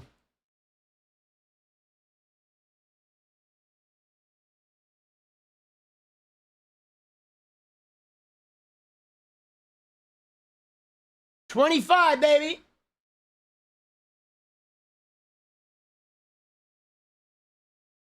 Let's go. Dance at the polls or on a pole. Just dance. Let's go, Stephanie. Dude, I love pole dancing. Here you go, punk. F you, bye-bye. Let's go, Zach. That's the way we do it. Fuck you, bye-bye. Dude, I love that all my videos end with that now. 23 in... Oh, no, 22, dude. See, punk. Big wins all over. Let's go. Dude, big wins, guys. Big wins. 22. Big wins. Dude, this shit. Dude, 21 jellos. It was a setup to make the left comfortable. Let's go.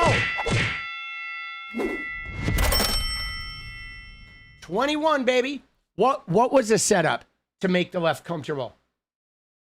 Right? What was?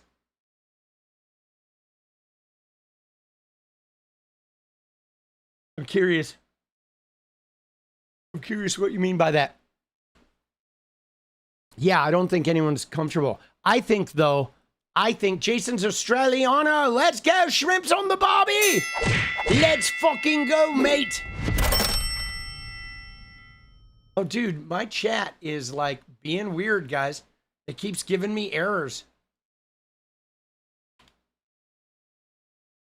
Dude, that is very strange, guys.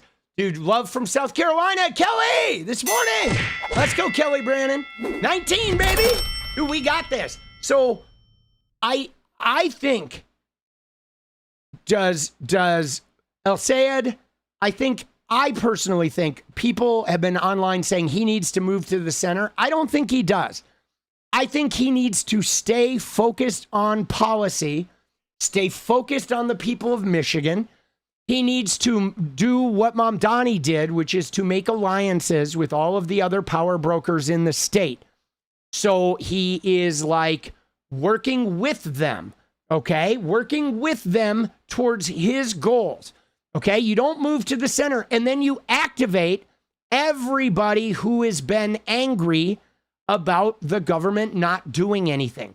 There are so many people in America, guys, that have just dropped out of the political process because it's like, you've heard the sayings, all politicians are liars. They're all crooks. None of them ever do anything for us anyway. It's always like the fucking, voting for the lesser of two evils, right?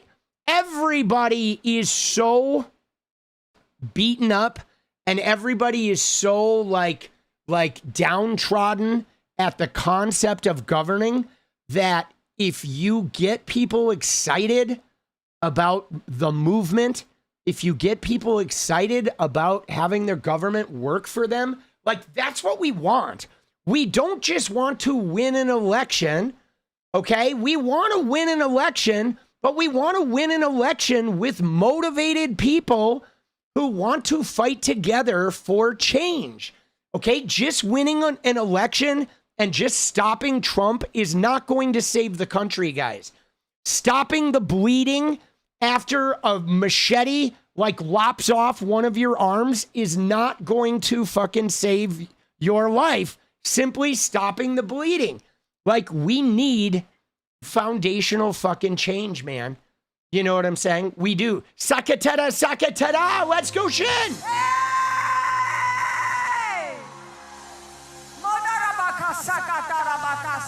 Let's go, dude. We're gonna dance. Let's go, Kelly. Yes, we're gonna dance. Dude, 17, baby. 17 away, guys. We got this. I'm the GOAT. I'm trying, dude. 17 and 12. All right. I'm just doing what I can, dude. Right now, I'm getting rocked by a fucking shingles vaccine and the fact that our tree fucking collapsed. Our apple tree collapsed on our shed and in our neighbor's yard. So I have like a week-long project of like slowly cutting up this fucking huge apple tree branch. Dude, we need the message again of hope and change. Yeah, I'm pivoting towards that, guys. I am pivoting towards that. I'm very hopeful. Okay? I know it's hard. Like, there's an uphill battle because of El-Sayed, and we're going to root out the Islamophobia in the party, and we have a lot of shit going on, and AIPAC's probably going to overplay their hand, and they're going to fuck their shit up. Air quality is garbage in the PNW. It is. But, guys, I am filled with hope. I am filled with hope because, you ready? If Haley Stevens won, we would be business as usual. Haley Stevens lost and we have an uphill battle, but like, if uphill battle is better than business as usual, it is. Okay. You know, it's like that old saying, if you want to get something done, ask a busy person, right? Because people who aren't busy, who have a lot of time on their hands, it's really hard for them to get anything done because everything is so laissez-faire. But when you have somebody that's really busy, they can actually get shit done because they're always fucking doing shit. So I feel like the win with El-Sayed and now needing to unite the party, needing to deal with the Gaza issue, needing to deal with AIPAC in Israel, needing to root out the Islamophobia. We now have this really important work to do that we can't not do it, right? Our backs are against the wall. We have to do this in this uphill battle. So this is like the best possible thing that could have happened, man. I am so excited. I'm excited. Like, though people may not get, they may not see it now, but this was a really good like step towards unification, right? 𝗙𝗟𝗍𝗃 sucks. Hope tree heals. Watch out, razor burns. Let's go. Thank you, OC. Right? But it's you know what I mean? 15 guys. Let's go. I'm excited. And yeah, the whole tree did not come down, just like one. The tree has like 4 major like trunks that go up, and one of the 4 major trunks broke off. It got so heavy that it just snapped, and it partially landed on our shed, and then the top part of it landed in the neighbor's yard.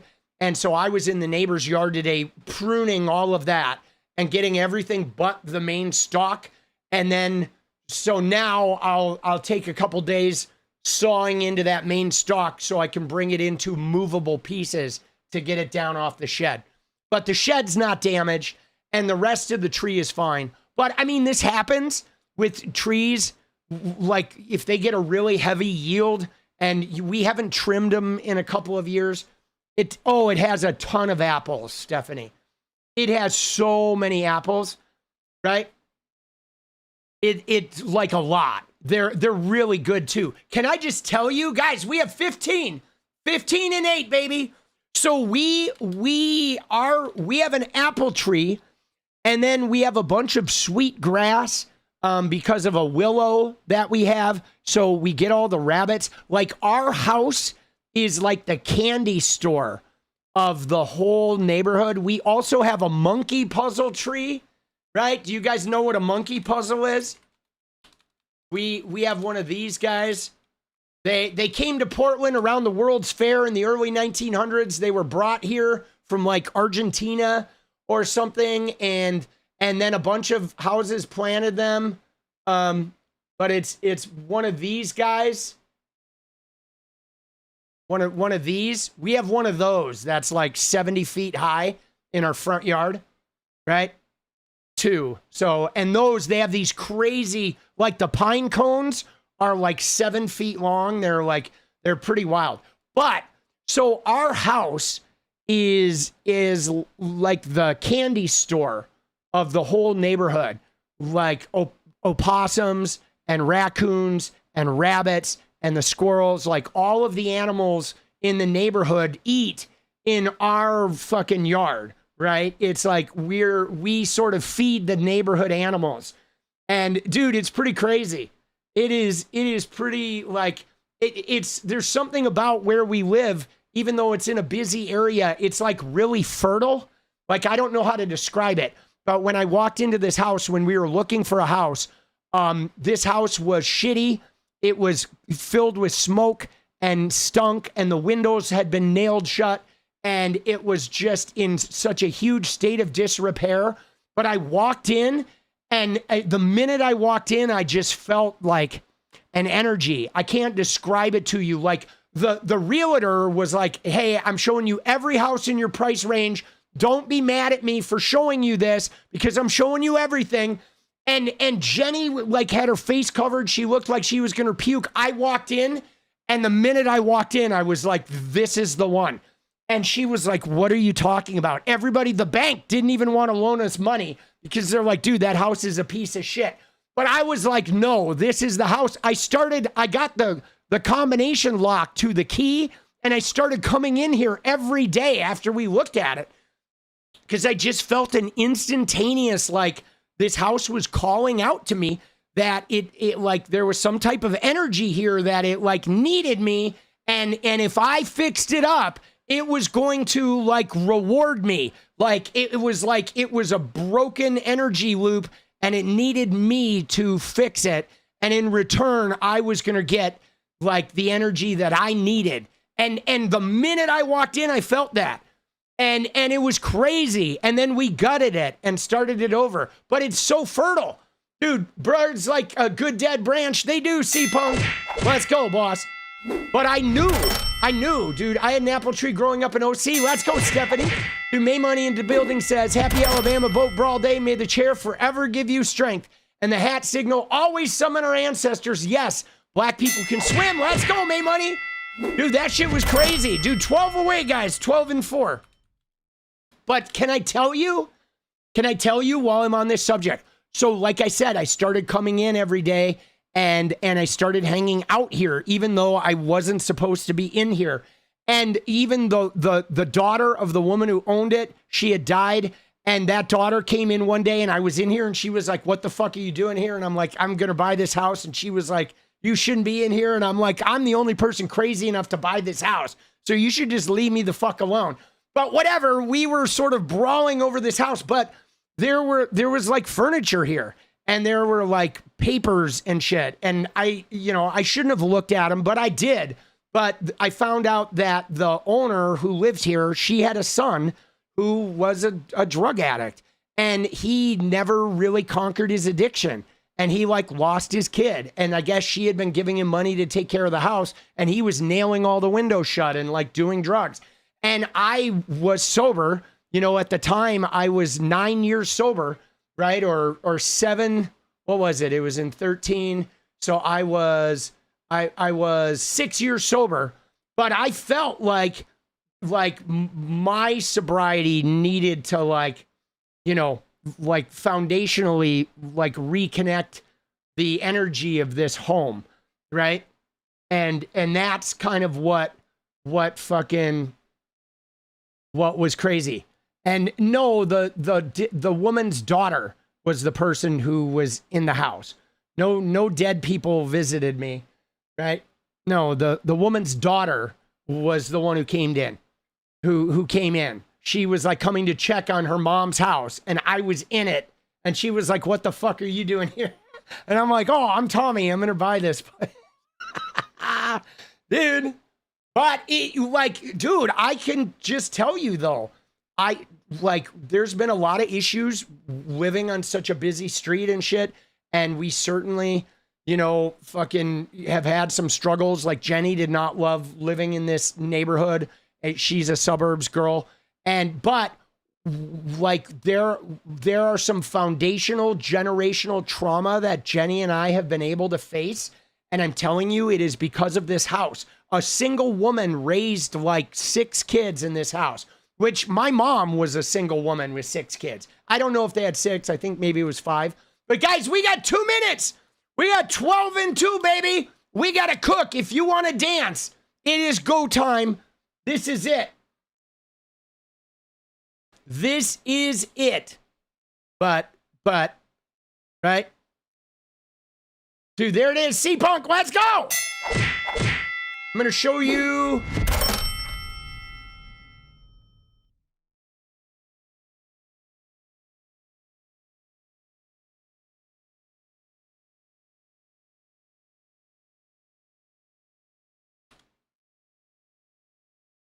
Dude, it is go time, baby. Dude, 1 minute, 11 away, guys.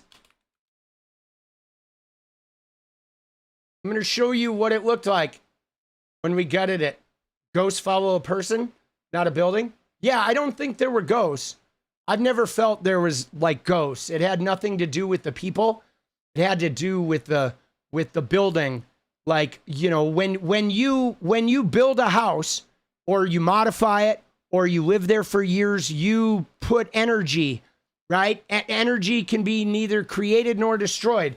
So if you go to a place, your energy ends up in the walls, in the curtains, in the floors. Like your life energy goes into the space.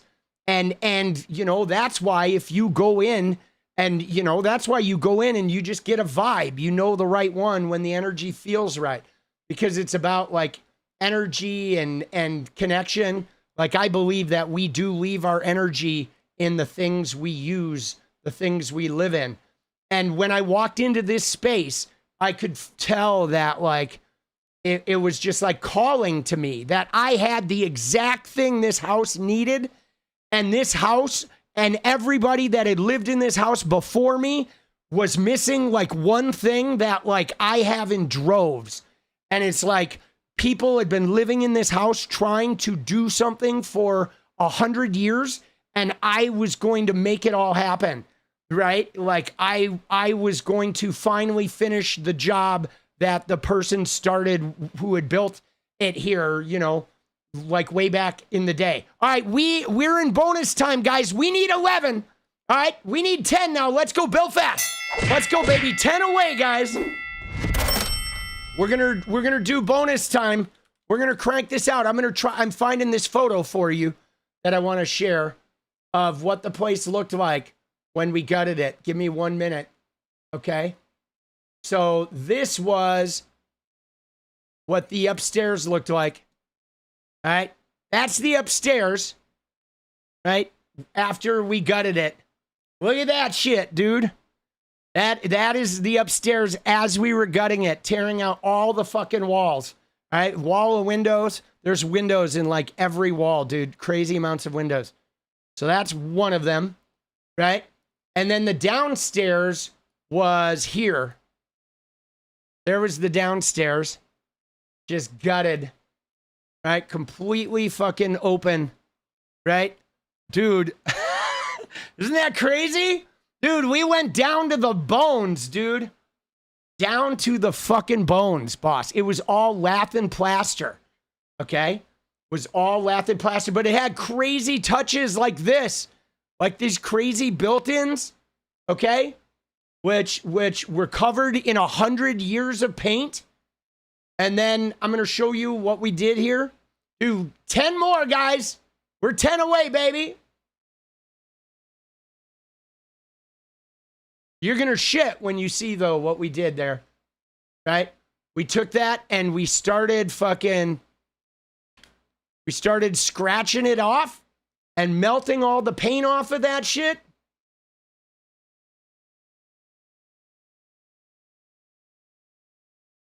And eventually,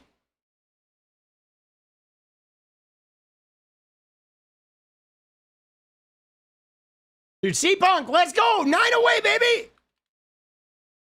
Renewal, baby. I think this is really important because this is kind of like the Democratic Party, guys.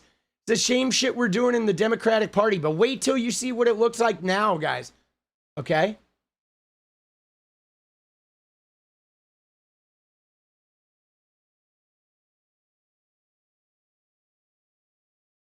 It was an insane amount of work, like with tools and paint guns. And there's also a fireplace and a bench, a carved bench that had been covered in fucking paint. There's Bryce playing a little bass guitar. This is back in 2014, 12 years ago. And then at the end,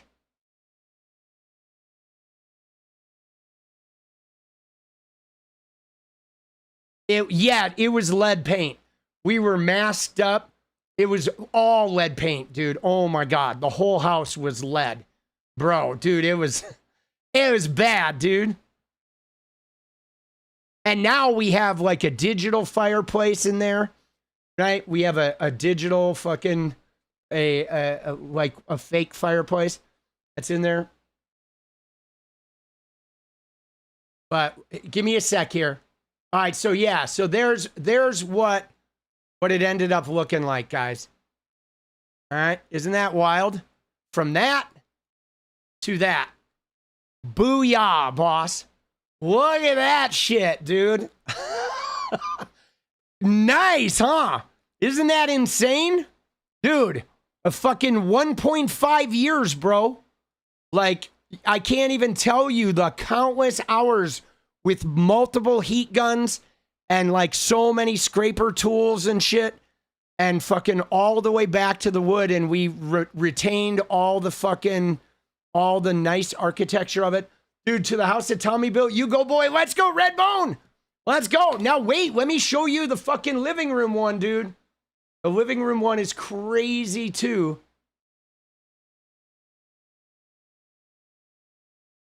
The one with the bench.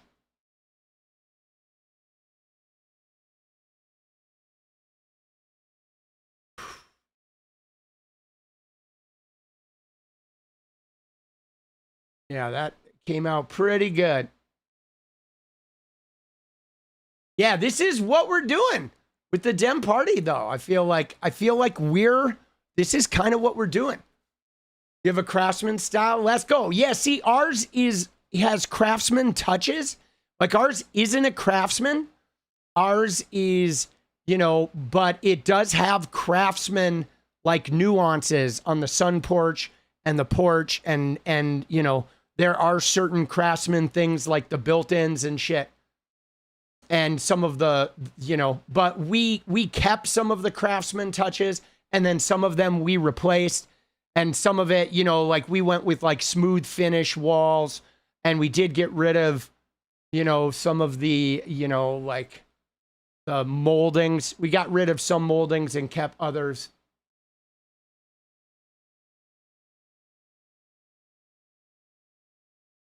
But yeah, so there's the bench. There's what the bench looked like, right? The same bench that Bryce was playing fucking guitar on, right? We fucking refinished it. And now we like trimmed out the windows. Like we just trimmed out the windows this year. But so, yeah. And there's a bookshelf there too. There's another bookshelf in the front. But yeah, isn't that wild? It's a lot of work, boss. It was crazy. I don't know if I could fucking do it again.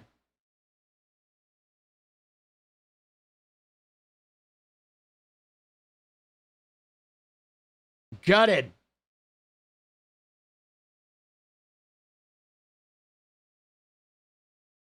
Yeah, I'm pretty proud of that, though.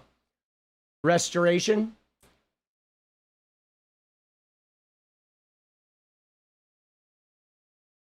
But yeah, this is what the living room originally looked like, right? So the living room originally looked like this, right? It was all covered in paint. And then we took the carpet out and there was hardwoods underneath it. We did get rid of the molding up at the top. It does have like high ceilings. It has like 9-foot ceilings or whatever. But then we got rid of the doors too. We got rid of the cabinet doors. We sold them or gave them away to some people that lived out on a farm, right? The bathroom looked like that. Dude, it had this old tub before we gutted it. 𝗙𝗎𝗆unk. Let's go, baby. 7 away, guys. 7. All right, we need 7 more, guys. Let's get it. There was Bryce fucking hammering out some lath and plaster with his mask on. All shit. Right?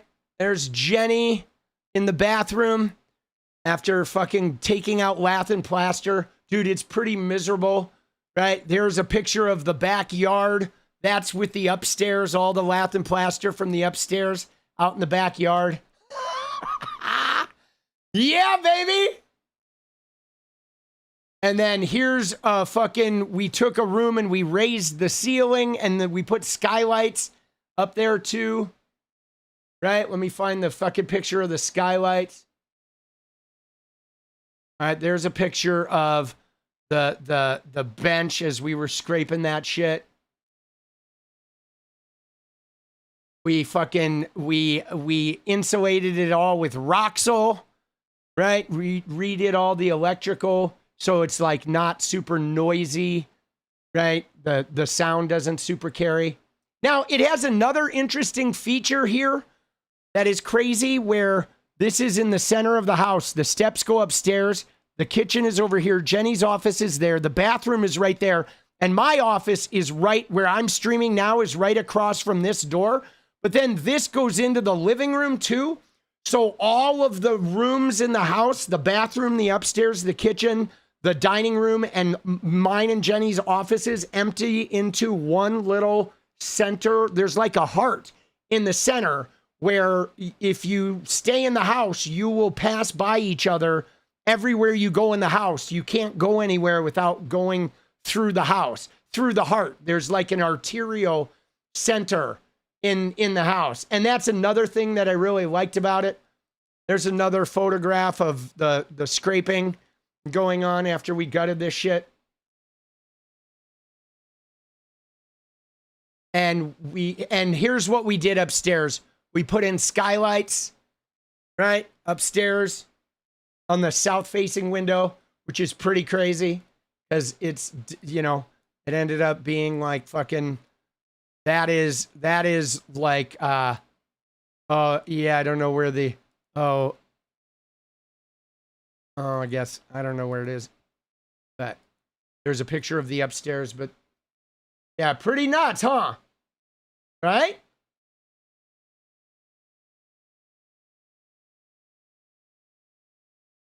There it is. And then eventually our kitchen looked like that, right? Like pretty modern. Some modern flourishes.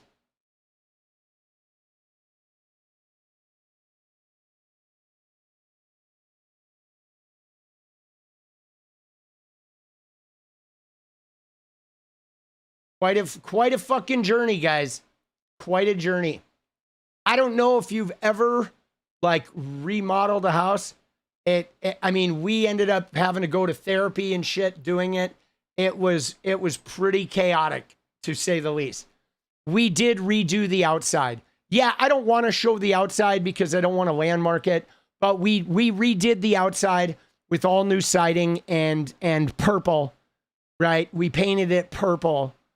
So it has purple and it has, I mean, I might be able to show you a photo of the back that doesn't identify it. Yeah, I'm not going to dox myself, but let me see if I can find a photo of the back. That would be the one that I can get away with showing you guys.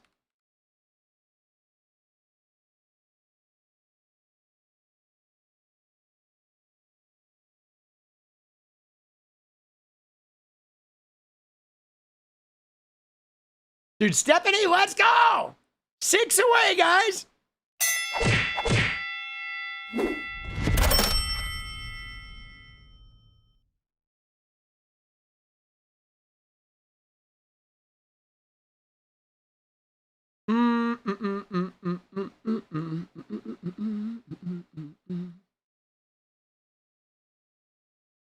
I mean, I guess I can show you that part. There we go. There it is. It's like purple. This was when we were building planners and shit. But so we painted it purple and then we did a dark gray trim, but the gray has like just a hint of like green in it. So it's like, it's purple and dark gray with a tiniest like hint of green, which makes the gray and the purple like really fucking stand out together. It like really pops. And then there's a light gray. So it's 3-tone. It's like purple with dark gray trim around the windows. And then the second story has a very light gray with dark gray trim. And so it's like the top half is a lighter color than the bottom half. So it is like a 3-tone. And then we did pavers and shit. Like we did.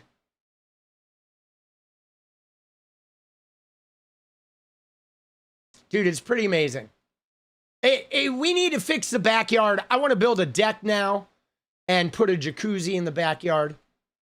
That's something I still want to do if I get my income up. Right?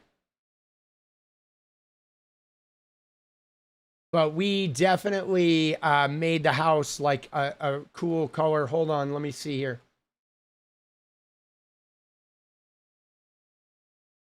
All right, 5 away, guys. Or 6 away. 6 away, guys. Let's secure the dance, baby. We can do it. This is going to be the last little bit, and then we're going back to politics. We're doing, thanks for sharing your world. Let's go. Yeah, this is a little like, dude, I like that show. There was like a show of women who renovate houses. I like home renovation, man. It's like an energy thing. You know what I'm saying? Like, I'm really into energy. I mean, you know this.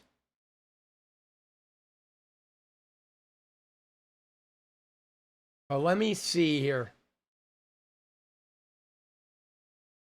Give it a minute for these thumbnails to populate.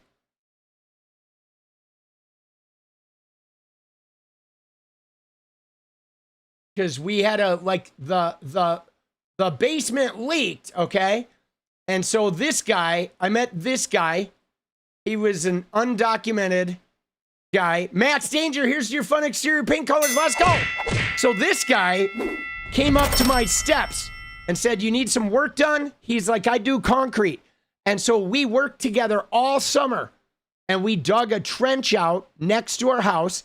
And he fixed the outside of the concrete. And he reconcreted all the way inside. We put a liner on the outside because a lot of rainwater was ending up off of our neighbor's driveway and our roof, just flooding and cracking our basement foundation.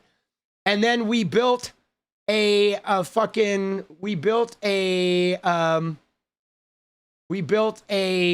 trench system, right? And of pipes. So the rainwater would all come off the house, and then it would go, all of it goes underground underneath this, and it goes into the front yard where there's a dry well and a willow tree that eats up the water. Like willows consume a lot of water, right? Dude, 4-way 𝗙Punk dance, magic dance, let's go. So we made that. And then ultimately we covered that in rocks, okay? With beautiful, colorful rock on the side of the house, right? The apple tree's in the backyard, right? That's the one that fucking shattered and broke, right? That's in the backyard. But yeah, so pretty cool, huh?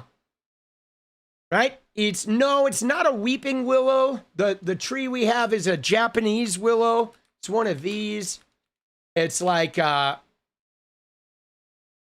it's a stalk. It's like this. It's one of those. It's like a stalk. It's a willow that has been fused onto a tree, and you cut it like a lollipop, right? But it is still a willow, and it grows like crazy. But it's just like a 5-foot tall stalk with a fucking, and then it gets pink, and then it turns white, and it's really beautiful, but it like sucks up all the water. So it keeps that area between the house and our neighbor's driveway pretty dry. Like all the water runs out with the dry well. And then this thing just eats it all up. Dude, they're so beautiful. And you trim it like a hedge, right? You don't cut it like a bush. You trim it like a hedge. It is grafted. Yes, they are grafted. They are willows that are fused with a tree stem. But they're fucking amazing, dude. It's called a 𝗙ecie, right? 𝗙cie dappled Japanese tree, a dappled willow. Yes, they're amazing. It's pretty cool, dude. It is pretty cool. Love it. Love it, guys. All right, we are 5 away, guys.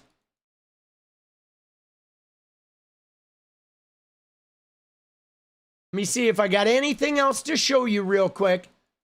And then we're going to fucking go back to the politics and finish up.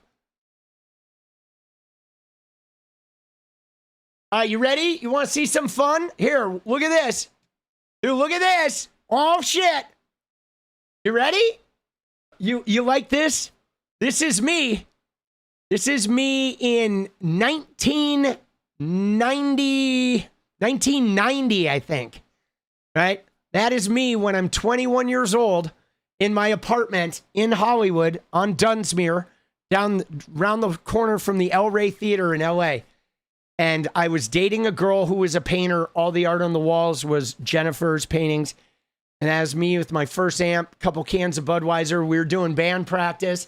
I'm 21 there. That was when I was not wearing shoes. I didn't wear shoes for a year and a half. And I tried growing dreads. And as you can see, I was pretty skinny because I was fucking partying. And then here was the band I was in at the time. There I am, right? This was my first rock band in our rehearsal space. Okay, there's another image of the same photo in the apartment. It's a wider image of me and Bob. He now like still lives in Hollywood, but we saw him the last time we went to Arizona. We met up in Arizona because he has family there too. So we went to Arizona for a family thing like 2 years ago and hung out with Bob. But that's pretty funny. If you want to see me, 21-year-old me, that was me, boss. Oh shit. Right? Just rocking and rolling. Always. Come as you are, as you were, as I want you to be. Dude, Shin, monkey puzzle trees are considered living fossils. They are. Yeah, no, they're pretty magical, guys. 3 away, guys. We need 3 more and we fucking dance, dude. I want to see if I have any more photos to share.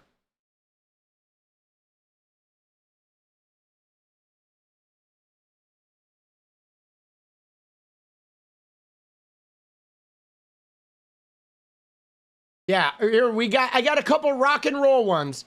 Obviously, there's that is the album cover for Let Go Afterglow. That is like the full photo, right? That you may see on the Let Go Afterglow album cover. All right. And then here is a photo of me on tour. This is in San Francisco. Right? It's a little crazy. I can't remember the name of the venue. Here's another photo of me on tour in fucking Eugene. There's another photo of me. That's at Ash Street in Portland. This is Recording Failure Looks So Good. We recorded live to 2-inch tape at a fucking studio. That was us. Recording Failure Looks So Good. That's like 2007, somewhere around there. Right, we're going through, while we get these last 3, we're fucking, right, there's a picture of Bryce when he was small, right? That is Bryce when he was 6.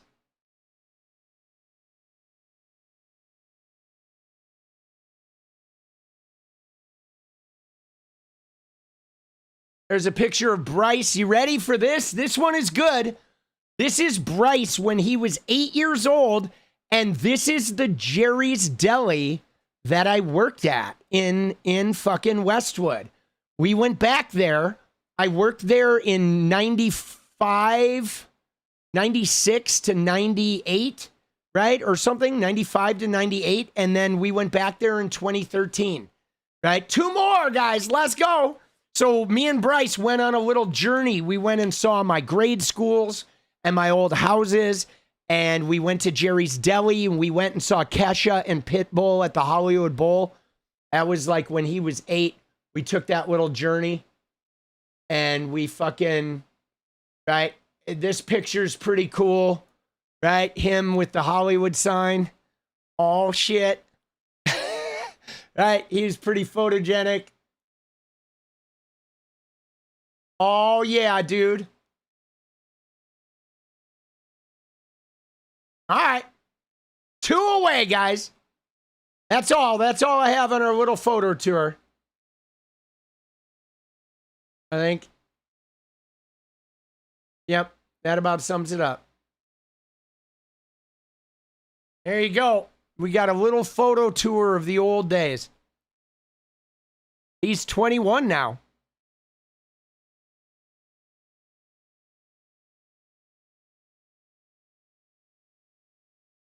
Thanks for sharing. Let's go. Dude, a little break from the politics. Now we're going to get back to the political shit. We need 2 more, though, guys. Okay? We do need 2 more. I'm going to see there's one more thing while we're doing this, while we're getting those last 2, while we're sharing. I have a folder, I think, of...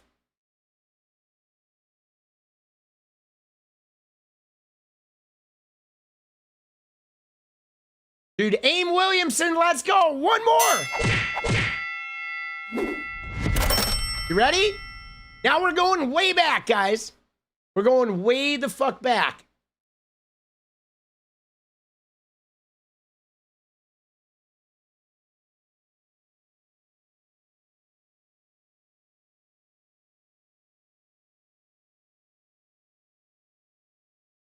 All right.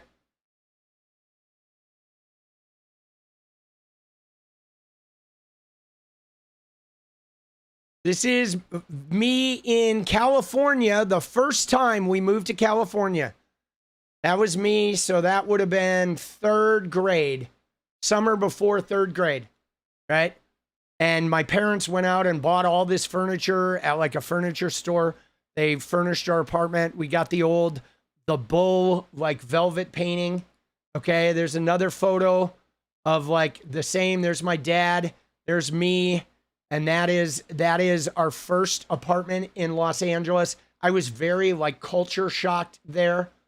It was pretty crazy. Here's another photo in the same apartment before we got our furniture. That is me, also right before 3rd grade. Then we also went to Universal Studios, right?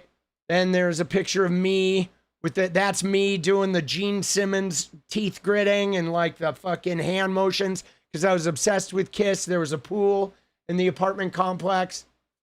All right. We're going to fast forward to me in high school when I was a swimmer. Oh, shit. There's me, my graduation photo before I went to UCLA. Then I was going to walk on as a swim team. And I got into a motorcycle accident. See, I had my USA swimming. I went to junior nationals and shit. I was pretty good. But this was my friend Ralph. Dude, back in action. Let's go. So I ended up breaking my wrist, right? I ended up breaking my wrist. This was homecoming in my senior year. And I fucking got in a motorcycle accident. And so this was at my mom's house. That was me getting ready to go to like homecoming dance or some shit. Okay? And like, there's the family I grew up in. That is me. Me right there. And that's my dad and my mom. And these are all my half brothers and sisters, including the 2 that abused me are in that photo. That would be this guy and this guy were the 2. He's currently in prison and he is, had like a schizophrenic break in the Navy. They're both pretty messed up, but, right. Here's me. I like to dress up like Kiss. My sisters used to paint me with fucking makeup and shit. Right? I was a big fan of Kiss, the Kiss records. Oh, shit. There I am, dude. Rock and roll, baby. I always wanted to rock and roll. All right. Dude, let's go. And this is one of my favorite photos because it's like tanks shooting the word love. Dude, I love this photo. Isn't this crazy? It is like tanks and they're all shooting the word love. Is that the greatest shirt or what, dude? The love tanks? Dude, love that shit, boss. And then, ready? One more. And then there is me and Bryce. This was when he was 3 years old, and I bought an electric motorcycle for him and I to ride, right? And then here's me when I was 21 and I shaved my head, or 22, somewhere around there. I shaved my head to the skin at one point. And this was me at my mom's house. After I fucking shaved my head bald. So I have shaved it all, boss. But I do like my hair, right? But I've been there. And then there's a wall of posters from a bunch of shows. This was like a rehearsal room in my basement. There's me around senior year with a cat hanging out. I've got some weird fucking, I don't know why I have these weird collection of photos. Oh, dude. So can I just tell you? I want to tell you a little story, guys. All right. Now that we're going to finish, we're going to leave this photo. And I want to tell you a story. Last thing, and then we go on and do politics. But again, it's about completing that circle of energy. So I have a photo in my photos, like an actual hardcore photo, not digitized, but a hard copy photo of me. Let me just show you, okay? There is a, dude, hold on one sec.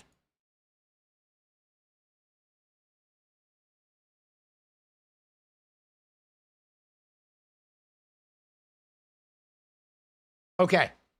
So there is a gas station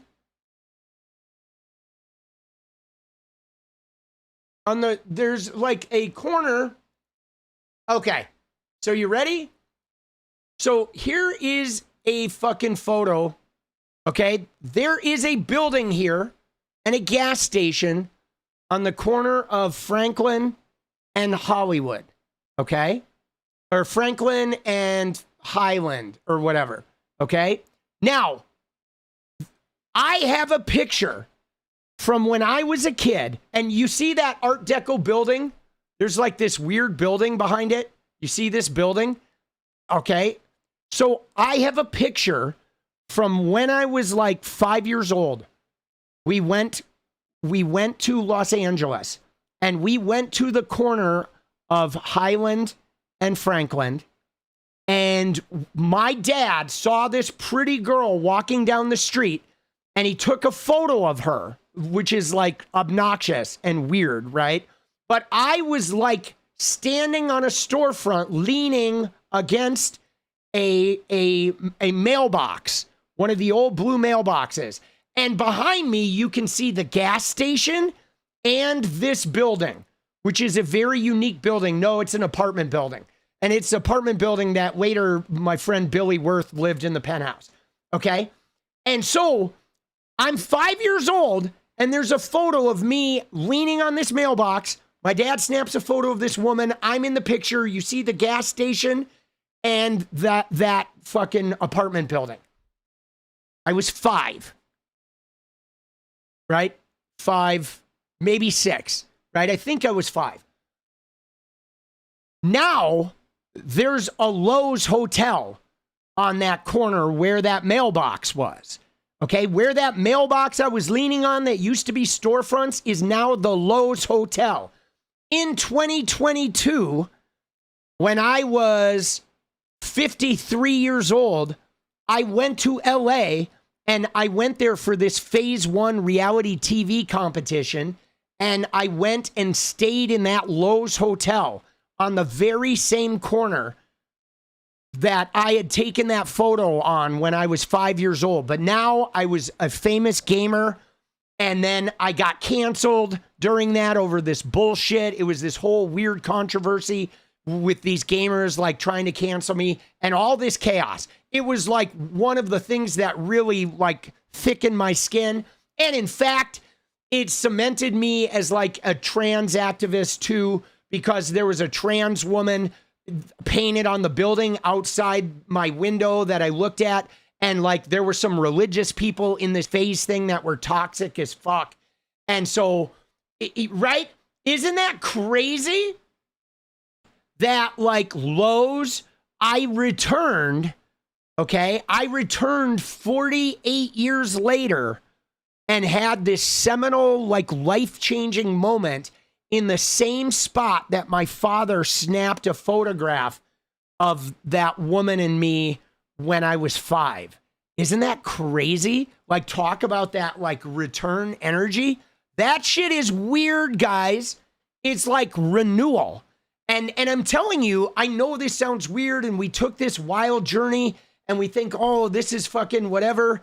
It's silly shit. But it's not, because we're doing this now with the fucking, we're like relitigating the civil rights movement. They want to repeal the 19th, which was in the 1920s. And now 2020s, they're trying to repeal the 19th. We're completing a circuit, guys, of like, you know, getting off of imperialism. Like what happened, the circuit I completed is when I was 5 years old and I was on that street corner, I was living in the shadow of an abusive father. And I was so concerned with what people thought. And I was so concerned about if I was presenting myself appropriately and if I was going to be okay. And I went back there 48 years later in the center of a controversy, and I came out of it feeling like a fucking superhero. Like, I don't fucking need to worry about anybody here. I fucking, you know, I'm in charge of my destiny, and I am untouchable, and I can elevate other people. You know, I had survived authoritarianism, and I became bulletproof, right? You know, and like that, I feel like the Democratic Party, like we're going through that shit now, guys. We are evolving, and we're going to root out the Islamophobia and we're going to root out the fucking, you know, the corporate capitalism and the people that are just trying to maintain a status quo that benefits only the wealthy white people. We're going to root that shit out, boss. And this fucking Christian oppression that they keep trying to like, they try to impose it on us. And then they say that we're trying to like impose shit on them simply because, you know, we want people to have civil rights. It's like, fuck you, boss. Right? Fuck these guys. All right? Fuck them. And we got our dance party. So we made it. All right? Let's see what else we got on tap. And then I'm going to go make some videos. I'm feeling inspired. You know what I'm saying? I am. I'm feeling really inspired, guys. I know it's going to be a fight. And it's going to be gritty. And it's going to be dirty. And like, but I am not going to like, I'm not going to settle. Okay? There are people like Gretchen Whitmer. Okay? Gretchen Whitmer said it in her thing, guys. Okay? Let me get rid of all these photos. We're going to fucking take them away. There we go. But Gretchen Whitmer, all right? Her dad is an insurance executive, Blue Cross Blue Shield. Okay? And I appreciate Gretchen. I'm glad she's working with the Dem Party, but I want to highlight something right here, dude, where she says, hold on, we've overloaded, boss.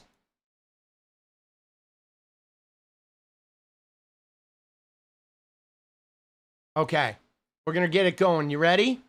I want to highlight something about Big Gretch right here, guys, because I think this is important.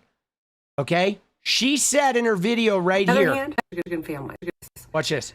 On the other hand, Democrats in Michigan are fighting to lower costs, build more affordable housing, make healthcare affordable and accessible. Okay, right there.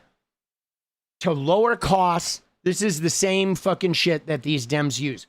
But that part that says to make healthcare affordable and accessible, no. I'm telling you right now, I am not going to settle. We are not going to make healthcare affordable. We are going to make it guaranteed and fully covered for everybody. Because if you make healthcare affordable, there's always going to be people who can't afford it. And let me tell you, it's going to be the black people. It's going to be the immigrants. It's going to be the poor people that are fucking where their neighborhoods are starved of investment. This whole affordable healthcare, no. I'm sorry, Gretchen. I know your dad was the wealthy CEO of a massive insurance company, but fuck you. Okay? Fuck you, boss. We are not going to, okay? We are not going to settle for affordable healthcare.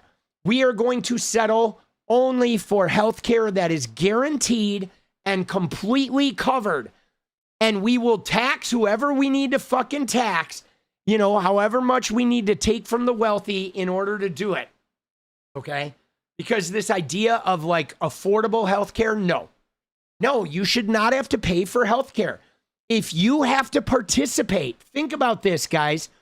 We are forced to participate in a capitalist system where you have to give your labor and your body and your soul and your livelihood to go work for somebody else in order for them to get wealthy. You are forced into this system. You cannot opt out. There is no UBI. There's no way for you to just live off the land and be an artist. You have to participate. If you are forcing us to participate in your capitalist, like human grind, you need to keep us healthy and you need to give us access to all the educational tools we desire. Period. Okay? That is it. Right? That is it. You cannot force me to give you my body unless you are going to take care of it. Okay? And if you don't want to give me health care, then you got to give me a monthly stipend and you got to give me money to where I can live outside your bullshit capitalist system. Okay? That is, you know what I'm saying? You know what I'm saying? That's what I'm talking about. Poverty is colorblind? No, it's not. In the U.S., in the US, poverty is very much along racial lines. Very much, right? Very, very much. Like, it's just because every neighborhood that has a concentration of minorities gets starved with they get starved of resources, and they get that area gets kept impoverished, you know? And then it gets used. That poverty gets used, right? Dude. Yeah, dude, we have a real, like, the average, I mean, it's because of our history, because people of color were not allowed to build generational wealth and leave it to their kids. Okay, you had people of color here in the 16 and 17 and 1800s, and they lived here for 200 fucking years, and they literally built the country. They farmed the cotton, they built the factories, they farmed the crops, they farmed the tobacco, they created the Industrial Revolution here in America, and they got nothing. They were enslaved. And then after they got unenslaved, they were put into jails, they were Jim Crowed, they were segregated. Anytime they built any wealth, white people would go in and literally burn it to the ground. So you have had white people in America accruing wealth and passing it down to their kids since the 1600s, since fucking Jamestown. And the black people have only been passing wealth down to their kids in like the last 30 years, guys. Literally, it just started fucking now, you know? And again, part of it is like a trap, okay? Because America has made it where, you know, you can't afford healthcare, but you can be really, really, really fucking poor and living on public assistance and barely making ends meet, and then you can get subsidized healthcare, or you can be wealthy and you can afford to pay for it. But in the middle incomes, like if you make from like $50,000 a year to like $125,000 a year, which is like a huge percentage of the population, you're in a no man's land. Like, you can be really fucking poor and you can get good health care and you can live a comfortable life, even though it's meager and modest and you don't have shit. Or you can somehow, if you manage to get into that top 10% and you somehow luck out up there, you are comfortable and can buy your health care and you're fucking doing good. But if you are in the middle class range, you are fucking struggling. You can't afford health care and you can't get it. You can't afford education and you can't get any financial aid, right? You're just in this weird no man's land where you fucking get screwed. And in America, it's from like 52,000 a year to fucking like 125,000 a year. It is like that range where you are, you know, you are screwed. If you have a job that you're just paying straight taxes out of your check, you're getting ravaged, right? 100 grand a year becomes 76 grand a year after taxes, becomes fucking 52 grand a year after you buy health insurance for your family, if your job doesn't have it. Or you have to take a shit wage job in order to get health care, and then you never are going to make more than 100,000 a year, right? Dude, it's fucking brutal. But we can fix it though, guys. Right? I mean, come on, man. We made iPhones, dude. We can fix this. We can fix this shit, guys.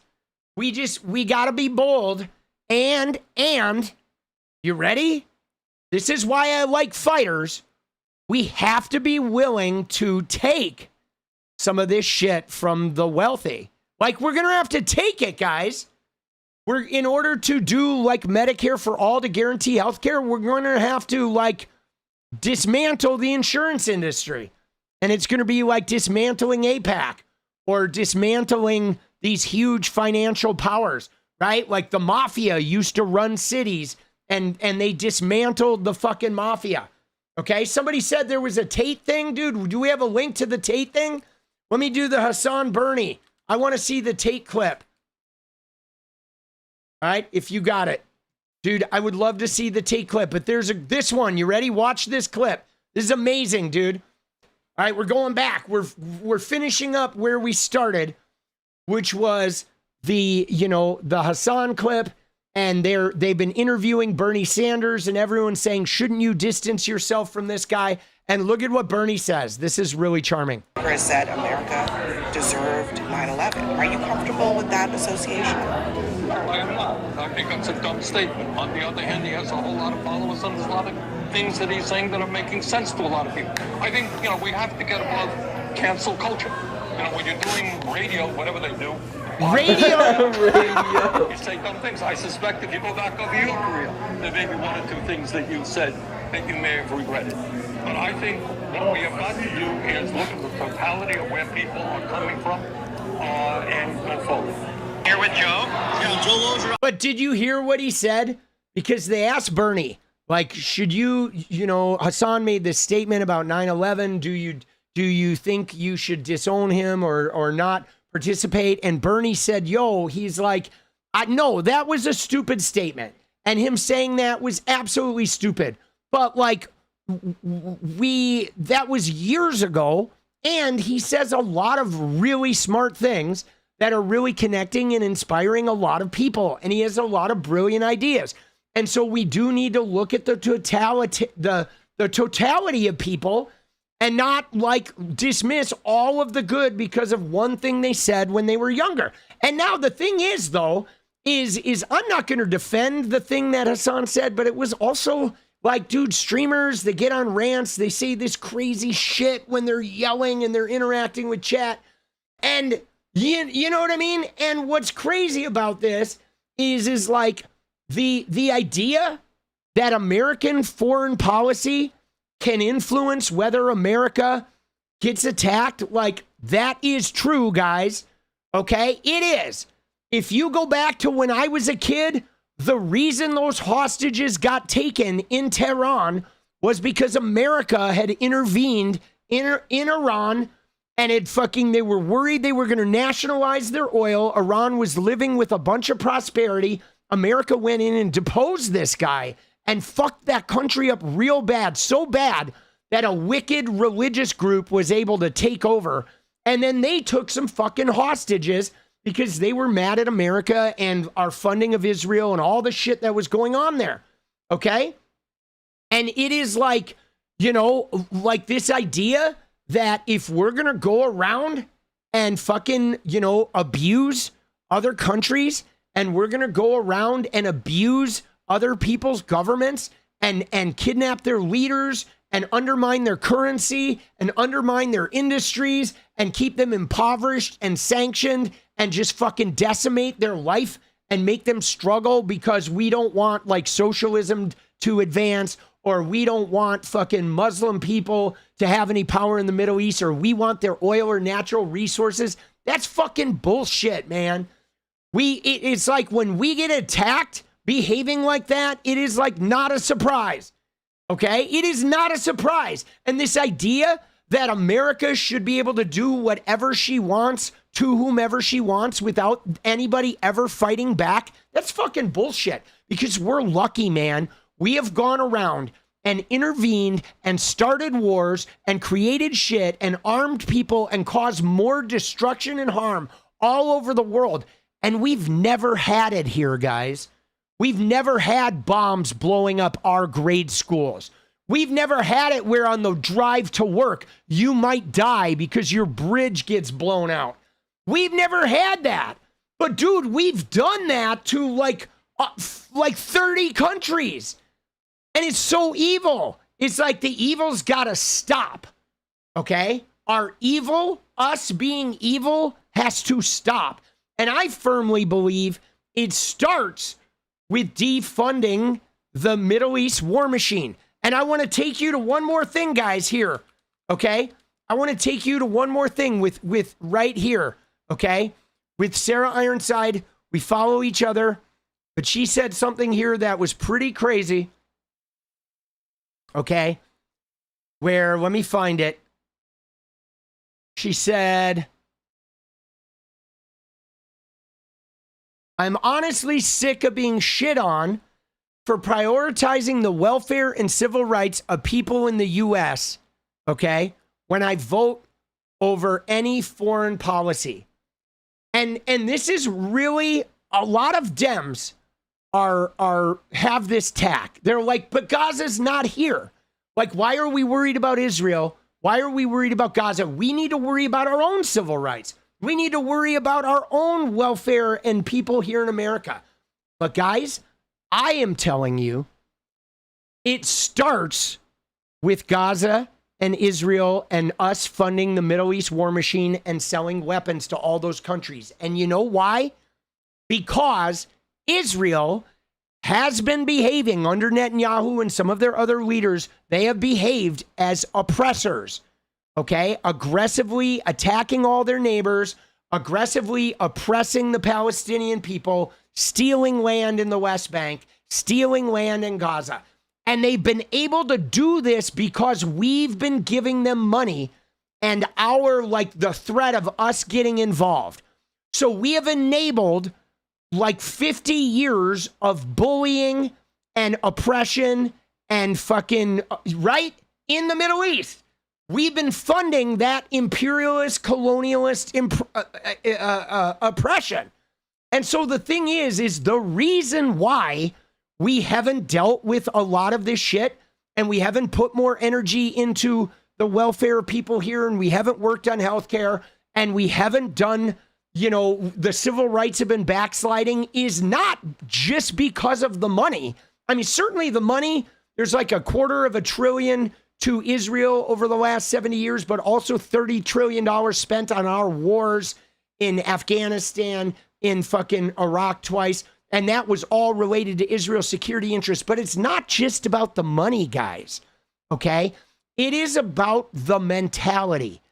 When you are funding oppression and imperialism, no matter where it is, if you're funding colonialism over there, you are behaving colonialist here.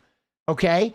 And part of the way we behave colonialist here is they don't steal our land anymore, really, but they fucking take all of our wealth. They extract it with fucking, now these monthly charges for everything, with the ever increasing rents, with the ever escalating prices, right? It's like you have to be not colonialist at all. And when we stop being colonialist over there, when we stop funding oppression over there, when we break the cycle of American oppression financing, and we break the cycle of American financing imperialism in order to steal other countries' natural resources, once we stop engaging in that behavior, we will have a reckoning with our own home. But you can't have a reckoning with your own home until you deal with your other behavior. And I'm going to use an analogy here, guys. It's like getting sober, okay? I am 19 years sober. And when you first get sober, guys, you make amends to other people. The first thing you do when you get sober is you clean up your outside, okay? You don't take care of your inside. You are a fucking mess for years, but you systematically identify other people you harmed and you stop harming them, and then you make amends for all the damage you've caused. And after you do that work, after you stop harming other people and you make amends for all the harm you have fucking caused, it changes you in a way that you can then start to heal yourself. But it starts with what you do to others. And that's why this Gaza and Israel and the Middle East and our foreign imperialism is so important. We will never be able to heal our own national wounds until we stop causing so much wreckage, funding all this chaos and harm overseas. It starts there, guys. It starts by ending that harm. You got to stop harming other people, and you got to make amends, and you got to atone for the damage you've caused, and you got to really internalize the pain, the generations of pain we have inflicted on the fucking world. And then once we do that work and we cut that off and we extricate ourselves from that behavior, we will then be able to turn inward to ourselves and start healing some of our greater wounds. but they are connected in a profound way, you know? And so, like, now we're doing that work, guys. Okay? We are doing that work. All right? Let me see. There, somebody said there was a Romania clip about Tate. I kind of want to see this. All right, let's see what we got here. Did somebody have a clip to the Tate thing? Because I'm ready for a little Tate fucking shit. I think we'll end on a little Tate. We're going to skip Donald Trump for tonight. We'll get to him tomorrow. We did get a little sidetracked. But I have some videos to catch up on. You were just thinking about Romania?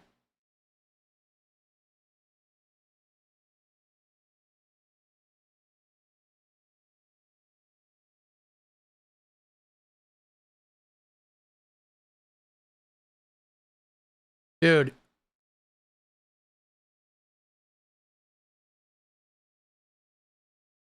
Dude, Romania is so, like, it's so messed up, guys.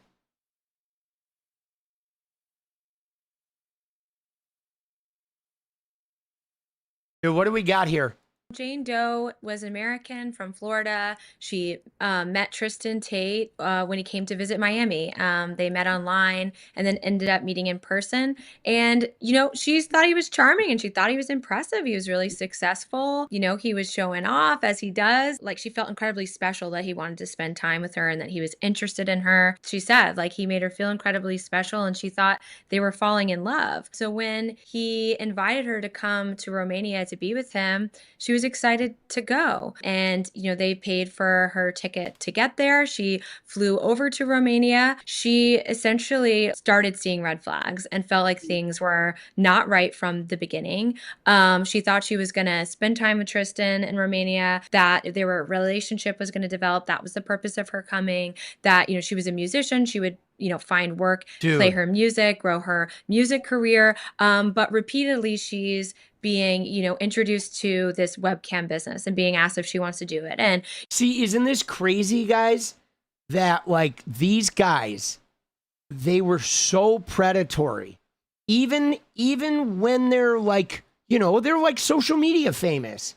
Okay, so they go out, they meet people online. They come to America, they meet some girl, they go out to dinner, they start whining and dining them, and they woo them with cars and with money and probably jewelry and shit like that. And just totally, like, these girls are like, oh my God, like, so head over heels and thinking, what a crazy gentleman. And then they're like, you should come visit us in Romania. But then once they get to Romania, they're like stuck. Okay. And then it can get very threatening, like, very quickly. And they have women, they have American women, they've done this too. They have UK women, they've done this too. There are a lot of victims. Okay, no, the girl on the screen here, she's a lawyer. Okay, this is Jane Doe. This is there is a woman. Okay, there's a woman named Jane Doe in the filings. This is the Tristan Tate case.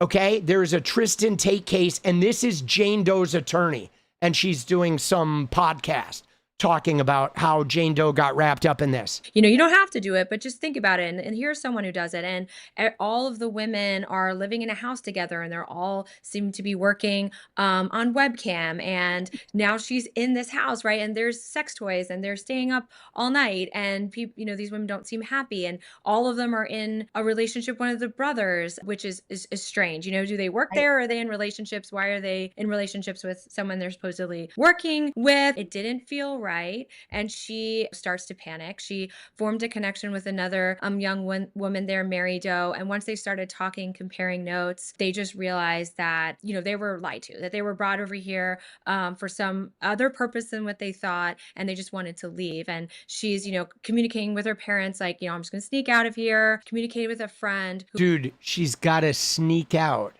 Like, they can't leave, right? All these girls are trapped there with like a webcam business and no way to get out of Romania. Who was a Marine sergeant. And so, like the brave serviceman that he is, you know, she just wanted to sneak out, but he had been trained. He knows he has an obligation to report human trafficking, and that, you know, he's not going to leave her to try and figure this out on her own. He did the right thing. He made a report to the U.S. Embassy. And so that initiated a raid. And no, dude, that's so crazy. She talked to an ex-Marine. He reported them to the embassy, and that's why they got raided. See, this is the shit that they like. These guys, this is like really, really dirty stuff. And you, right? And you have their lawyer McBride is running out trying to like, the poor Tates, they're being held in the shoe. Dude, these guys should be in a fucking box for their life, bro. And so, you know, we don't know what happened behind the scenes, but eventually the different Tate properties were raided, the women were rescued, and Jane Doe and Mary Doe just did the right thing, right? They were taken into custody by law enforcement, and they did the right thing, and they cooperated, and they told the truth of what they saw and witnessed and experienced. Jane Doe did not go to the media and make accusations. I see a lot of people saying, oh, this is Me Too gone wrong, or this is false accusations for fame, for clout, for money. She did not go to the media and make claims about a famous person. Did you see that? Dude, she didn't go to the media. Everything she's done has been in court, right? Fighting him in court. And I mean, that's huge, guys. That is huge, right? Because then she can't simply be dismissed as somebody who's trying to like make notoriety. I mean, she hasn't even revealed her name. You know, she's still a Jane Doe. She was rescued by law enforcement and cooperated with them. That was the right thing to do. Should she have refused to cooperate? She felt that she was in danger and that other women might be in danger. She wasn't even sure what was going on. She just gave an honest account of what she saw. The other thing is she didn't walk into a police station to make a report, although she has every right to do so. She didn't do that. Interesting. Someone else called law enforcement and she cooperated. Interesting. So, and again, yeah, it was her friend, the Marine, that fucking called for the raid. But why all of that matters is she is being sued. Her parents are being sued. Jesus. That Marine sergeant was sued. Mary Doe is sued. The Tate brothers and their attorneys sued all of these people, claiming that the entire Romanian case, which the original indictment included 7 victims, not just Jane Doe, not just Mary Doe, 7 victims, but they claimed that that entire case should be laid on the shoulders at the feet of Jane Doe. It's all her fault that she somehow can control police investigations. Insane. And that it was all lies. Oh my God, dude. So again, this is what these guys do.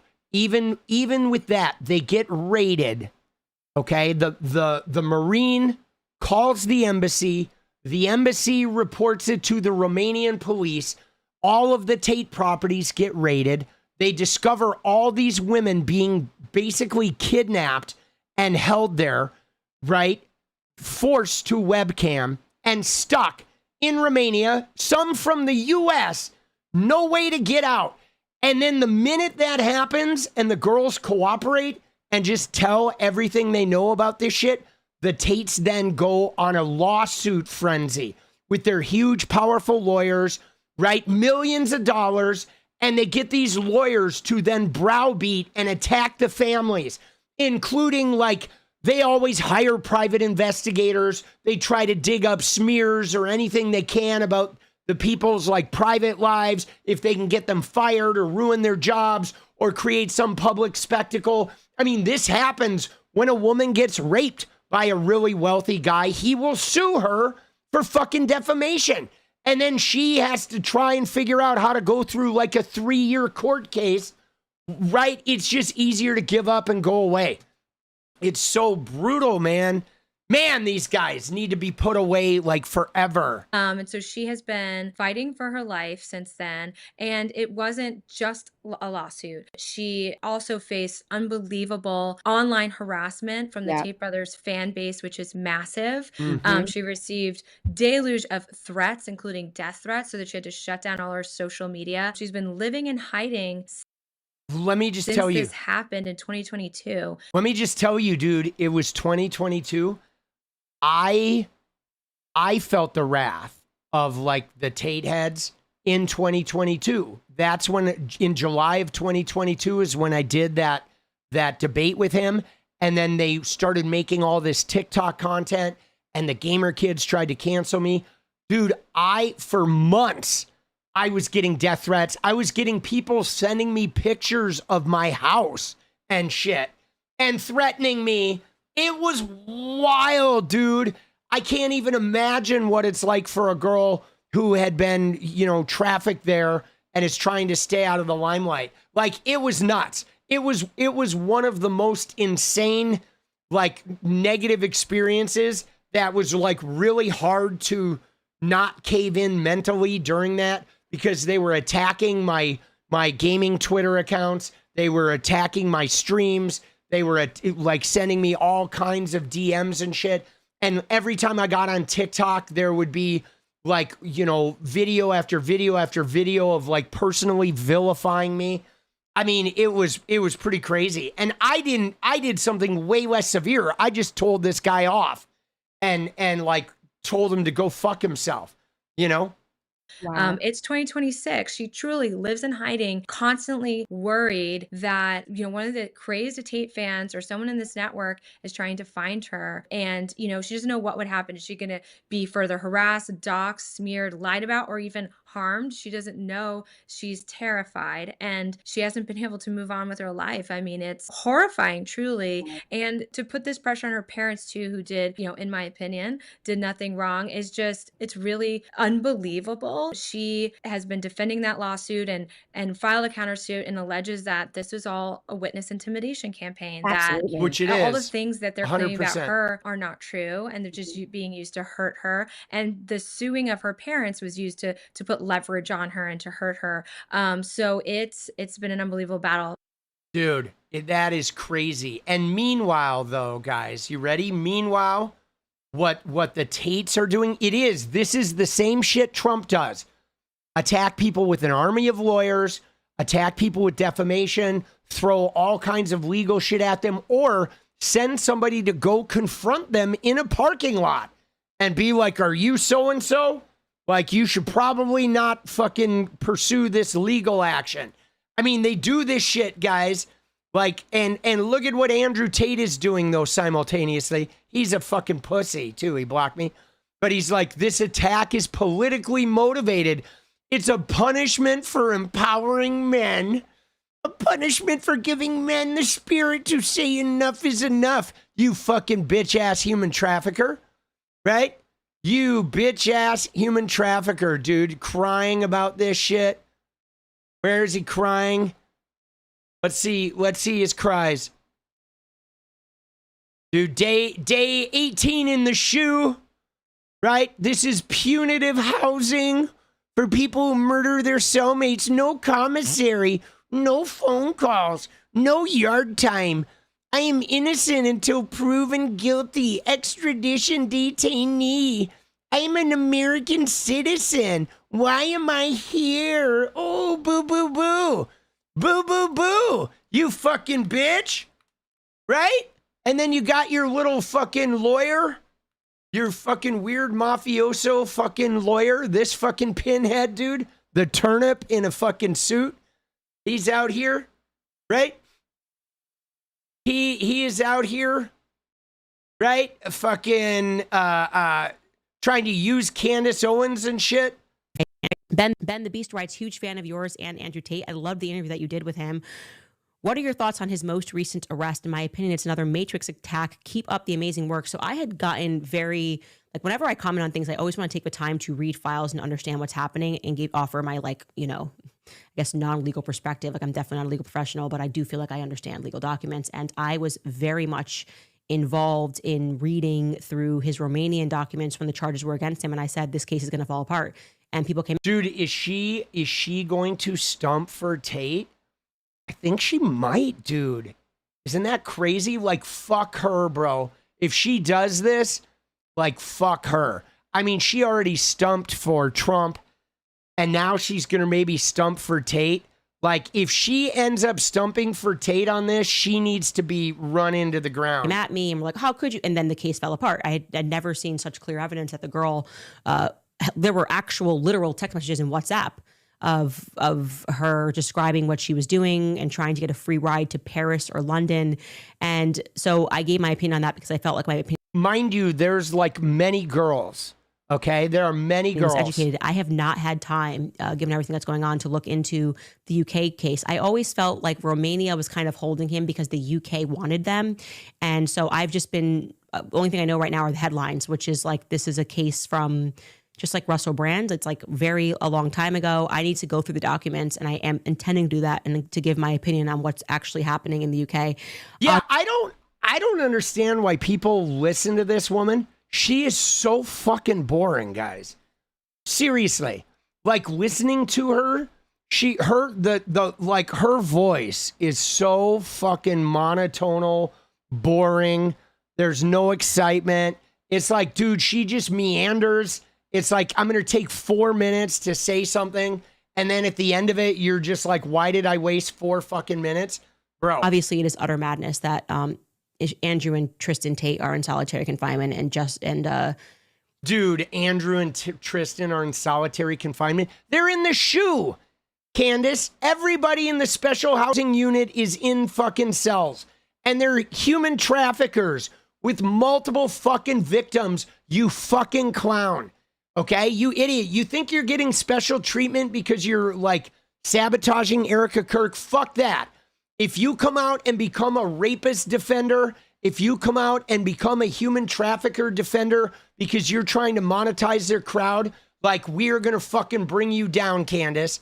We are going to bring you down. In a time where he got taken in Florida, the home of Jeffrey Epstein, and Jeffrey Epstein just lived the greatest life there. Nobody that is a part of the Epstein network has been taken down. In fact, they have been covered up. Dude, she's trying to say, oh, instead of the Epstein, they're grabbing Tate. Dude. What the fuck? And have been protected by this administration. And so my mind just goes to just that understanding immediately that if any government was actually committed to taking down traffickers, the entire Epstein list and the people who were benefited and had relationships with Epstein and went onto that island would be exposed. And yet they are in power. So there's that. But I do intend to get into exactly the case and to... God, she's so boring, dude. Jesus, bro. Jesus.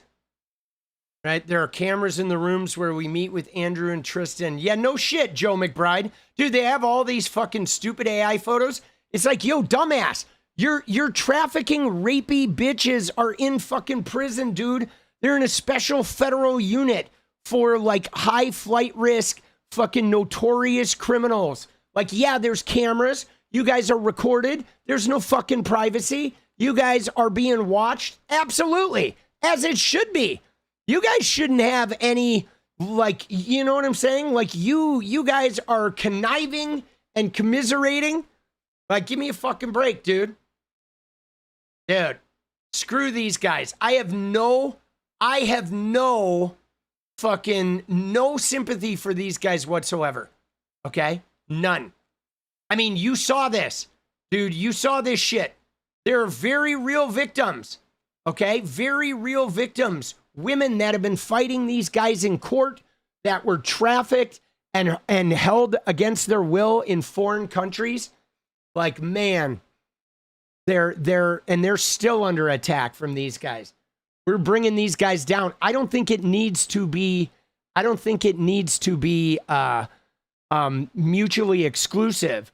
Like we're not going to let the Tate brothers off because they're not prosecuting the Epstein people.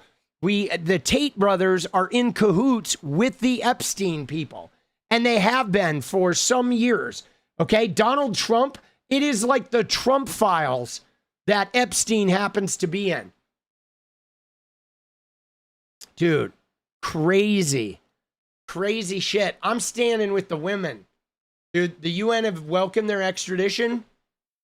Yeah, dude, they are definitely, let me just tell you, okay, they are definitely connected to the Epstein stuff too, okay? They are absolutely connected, guys.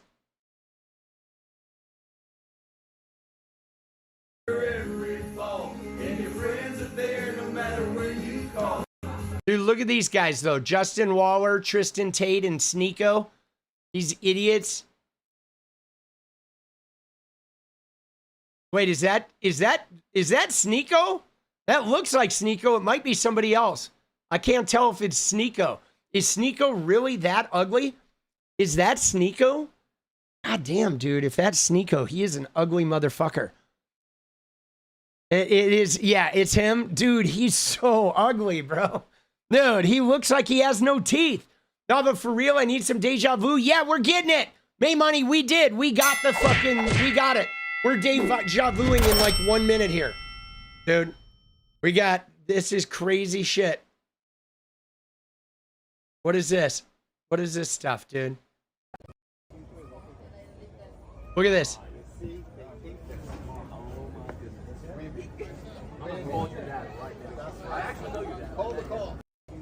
Look at this. This is somebody from August. Okay, this is July. They're saying this is July of this year in Romania. And there's like the Tate sitting at a table with some really young girl. They're talking about her dad. They're like, oh, I know your dad. I know your dad. Dude, they were doing this shit like all the fucking time, guys. Okay?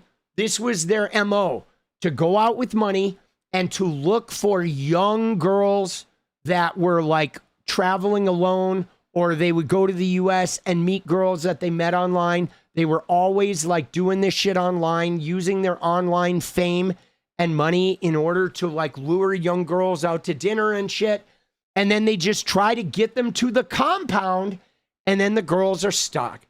And man, they need to be in prison for life. And dude, Candace needs to watch her fucking step, boss. She really does. Okay? She absolutely needs to watch her fucking step. And we got to remember too, guys, that Elon brought these guys back. Tate was banned. Elon brought them back. Yeah. Well, I guess some people are afraid to die, but I am not. And you know what? It's kind of crazy because I was talking to someone the other day and I was explaining, they were asking about my seizure, how they took all my houses, all my money, all my cars, blah, blah. And I said, you never truly own anything on this earth anyway. You can have a piece of paper that says you own it, but if you piss off the government structures, they just get a judge to stamp a different piece of paper and you no longer own it. The only thing you own is your soul and your integrity. And this is the one thing they cannot take away from you no matter what they do to you. Dude. And that is the best feeling on earth. It doesn't matter if you can sell your soul to the devil and repeat what they want you to say, but then you truly own nothing. And Yeah, I think I that as history books look back on this pivotal moment when X was finally freed and the information of the world could finally be spoken freely, I really do believe we're on the right side of history. And if you were to ask me if there's anything worth dying for, it would be for the freedom of humanity and to be on the right side of history. So I agree with you absolutely, Elon. Yeah, absolutely. Dude, these guys are such clowns. Like they're like really wealthy. Dude, thank you, May Money. And yeah, you can post your swim race. Let's go. They are like fucking wealthy, megalomaniacal, right? Seriously, right? They are so like the delusions of grandeur, so like thinking they are godlike figures. Oh yeah, worth dying for. Dude, and when literally both of them like never leave their houses.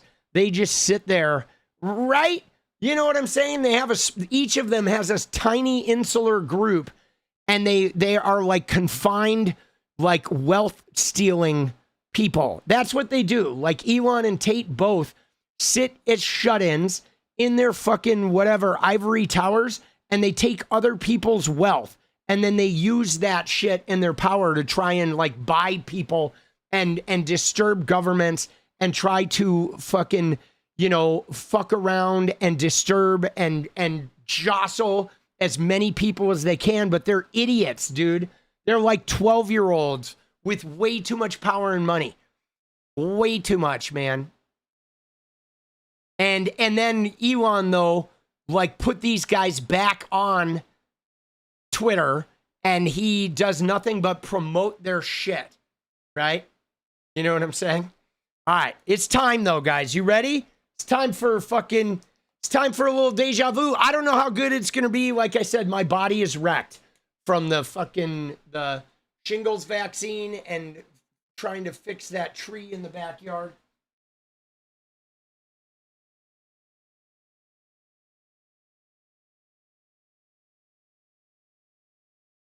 Oh, fuck, dude. Bro. Dude, I am fucking beat, dude. Oh, my God. I do have a massage tomorrow, though. So that's good. That'll be nice.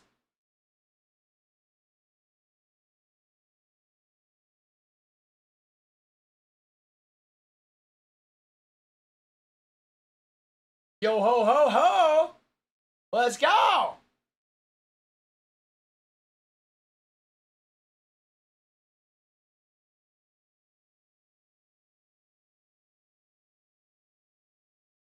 Rudo.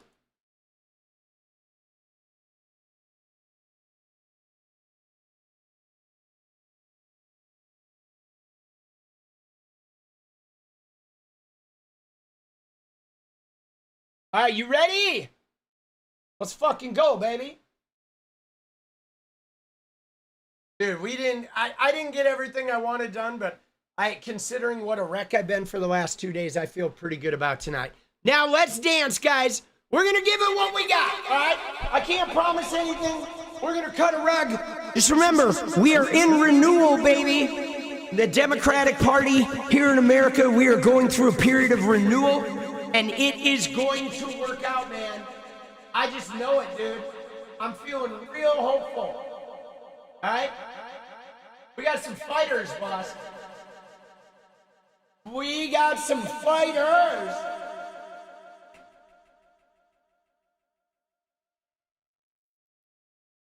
Here we go. Let's get it.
Dude, I am so beat up. That I have now, almost a bit holy, notion that I will make it out somehow.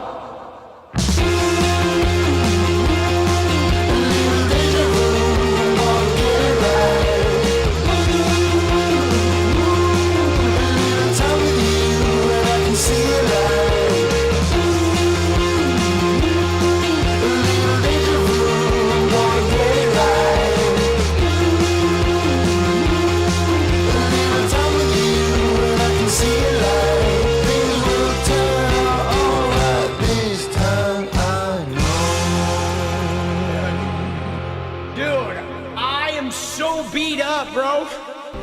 Oh shit. Dude. I'm fucking tired, man. I'm so tired. Dude, that is a banger song. Let's go. Dude, we got this, boss. I mean, don't get me wrong.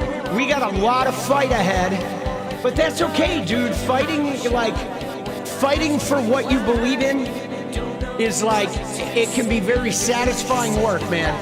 I just know that I'm done rolling over. All right? We're fucking going for it, boss. We will accept no substitutes when it comes to healthcare and education, and no more bombs. All right? No more. We're going to end this shit, baby. I love you guys. You guys take care. I will see you tomorrow, all right? Hopefully I'll be in a little better physical space tomorrow. Won't be such a disaster, but I do love you guys. I appreciate you, and fucking, I need you right now, and I will see you tomorrow. In the meantime, baby, stay radiant. Good night.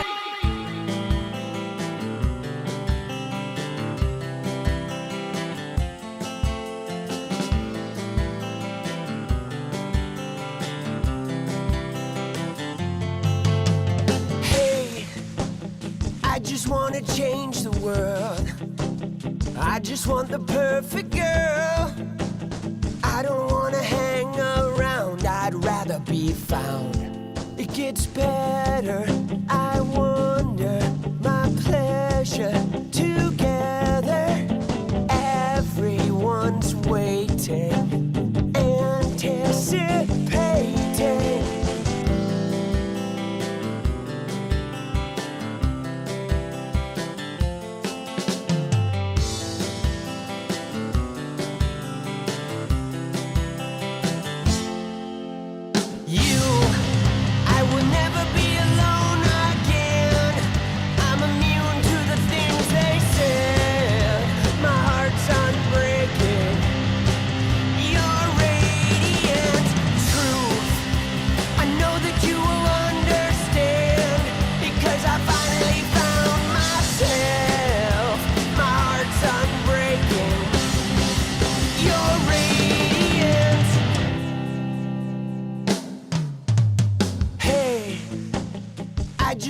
Change the world, but I'm not gonna wait my turn.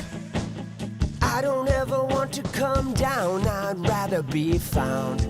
It gets better, I wonder, my pleasure together.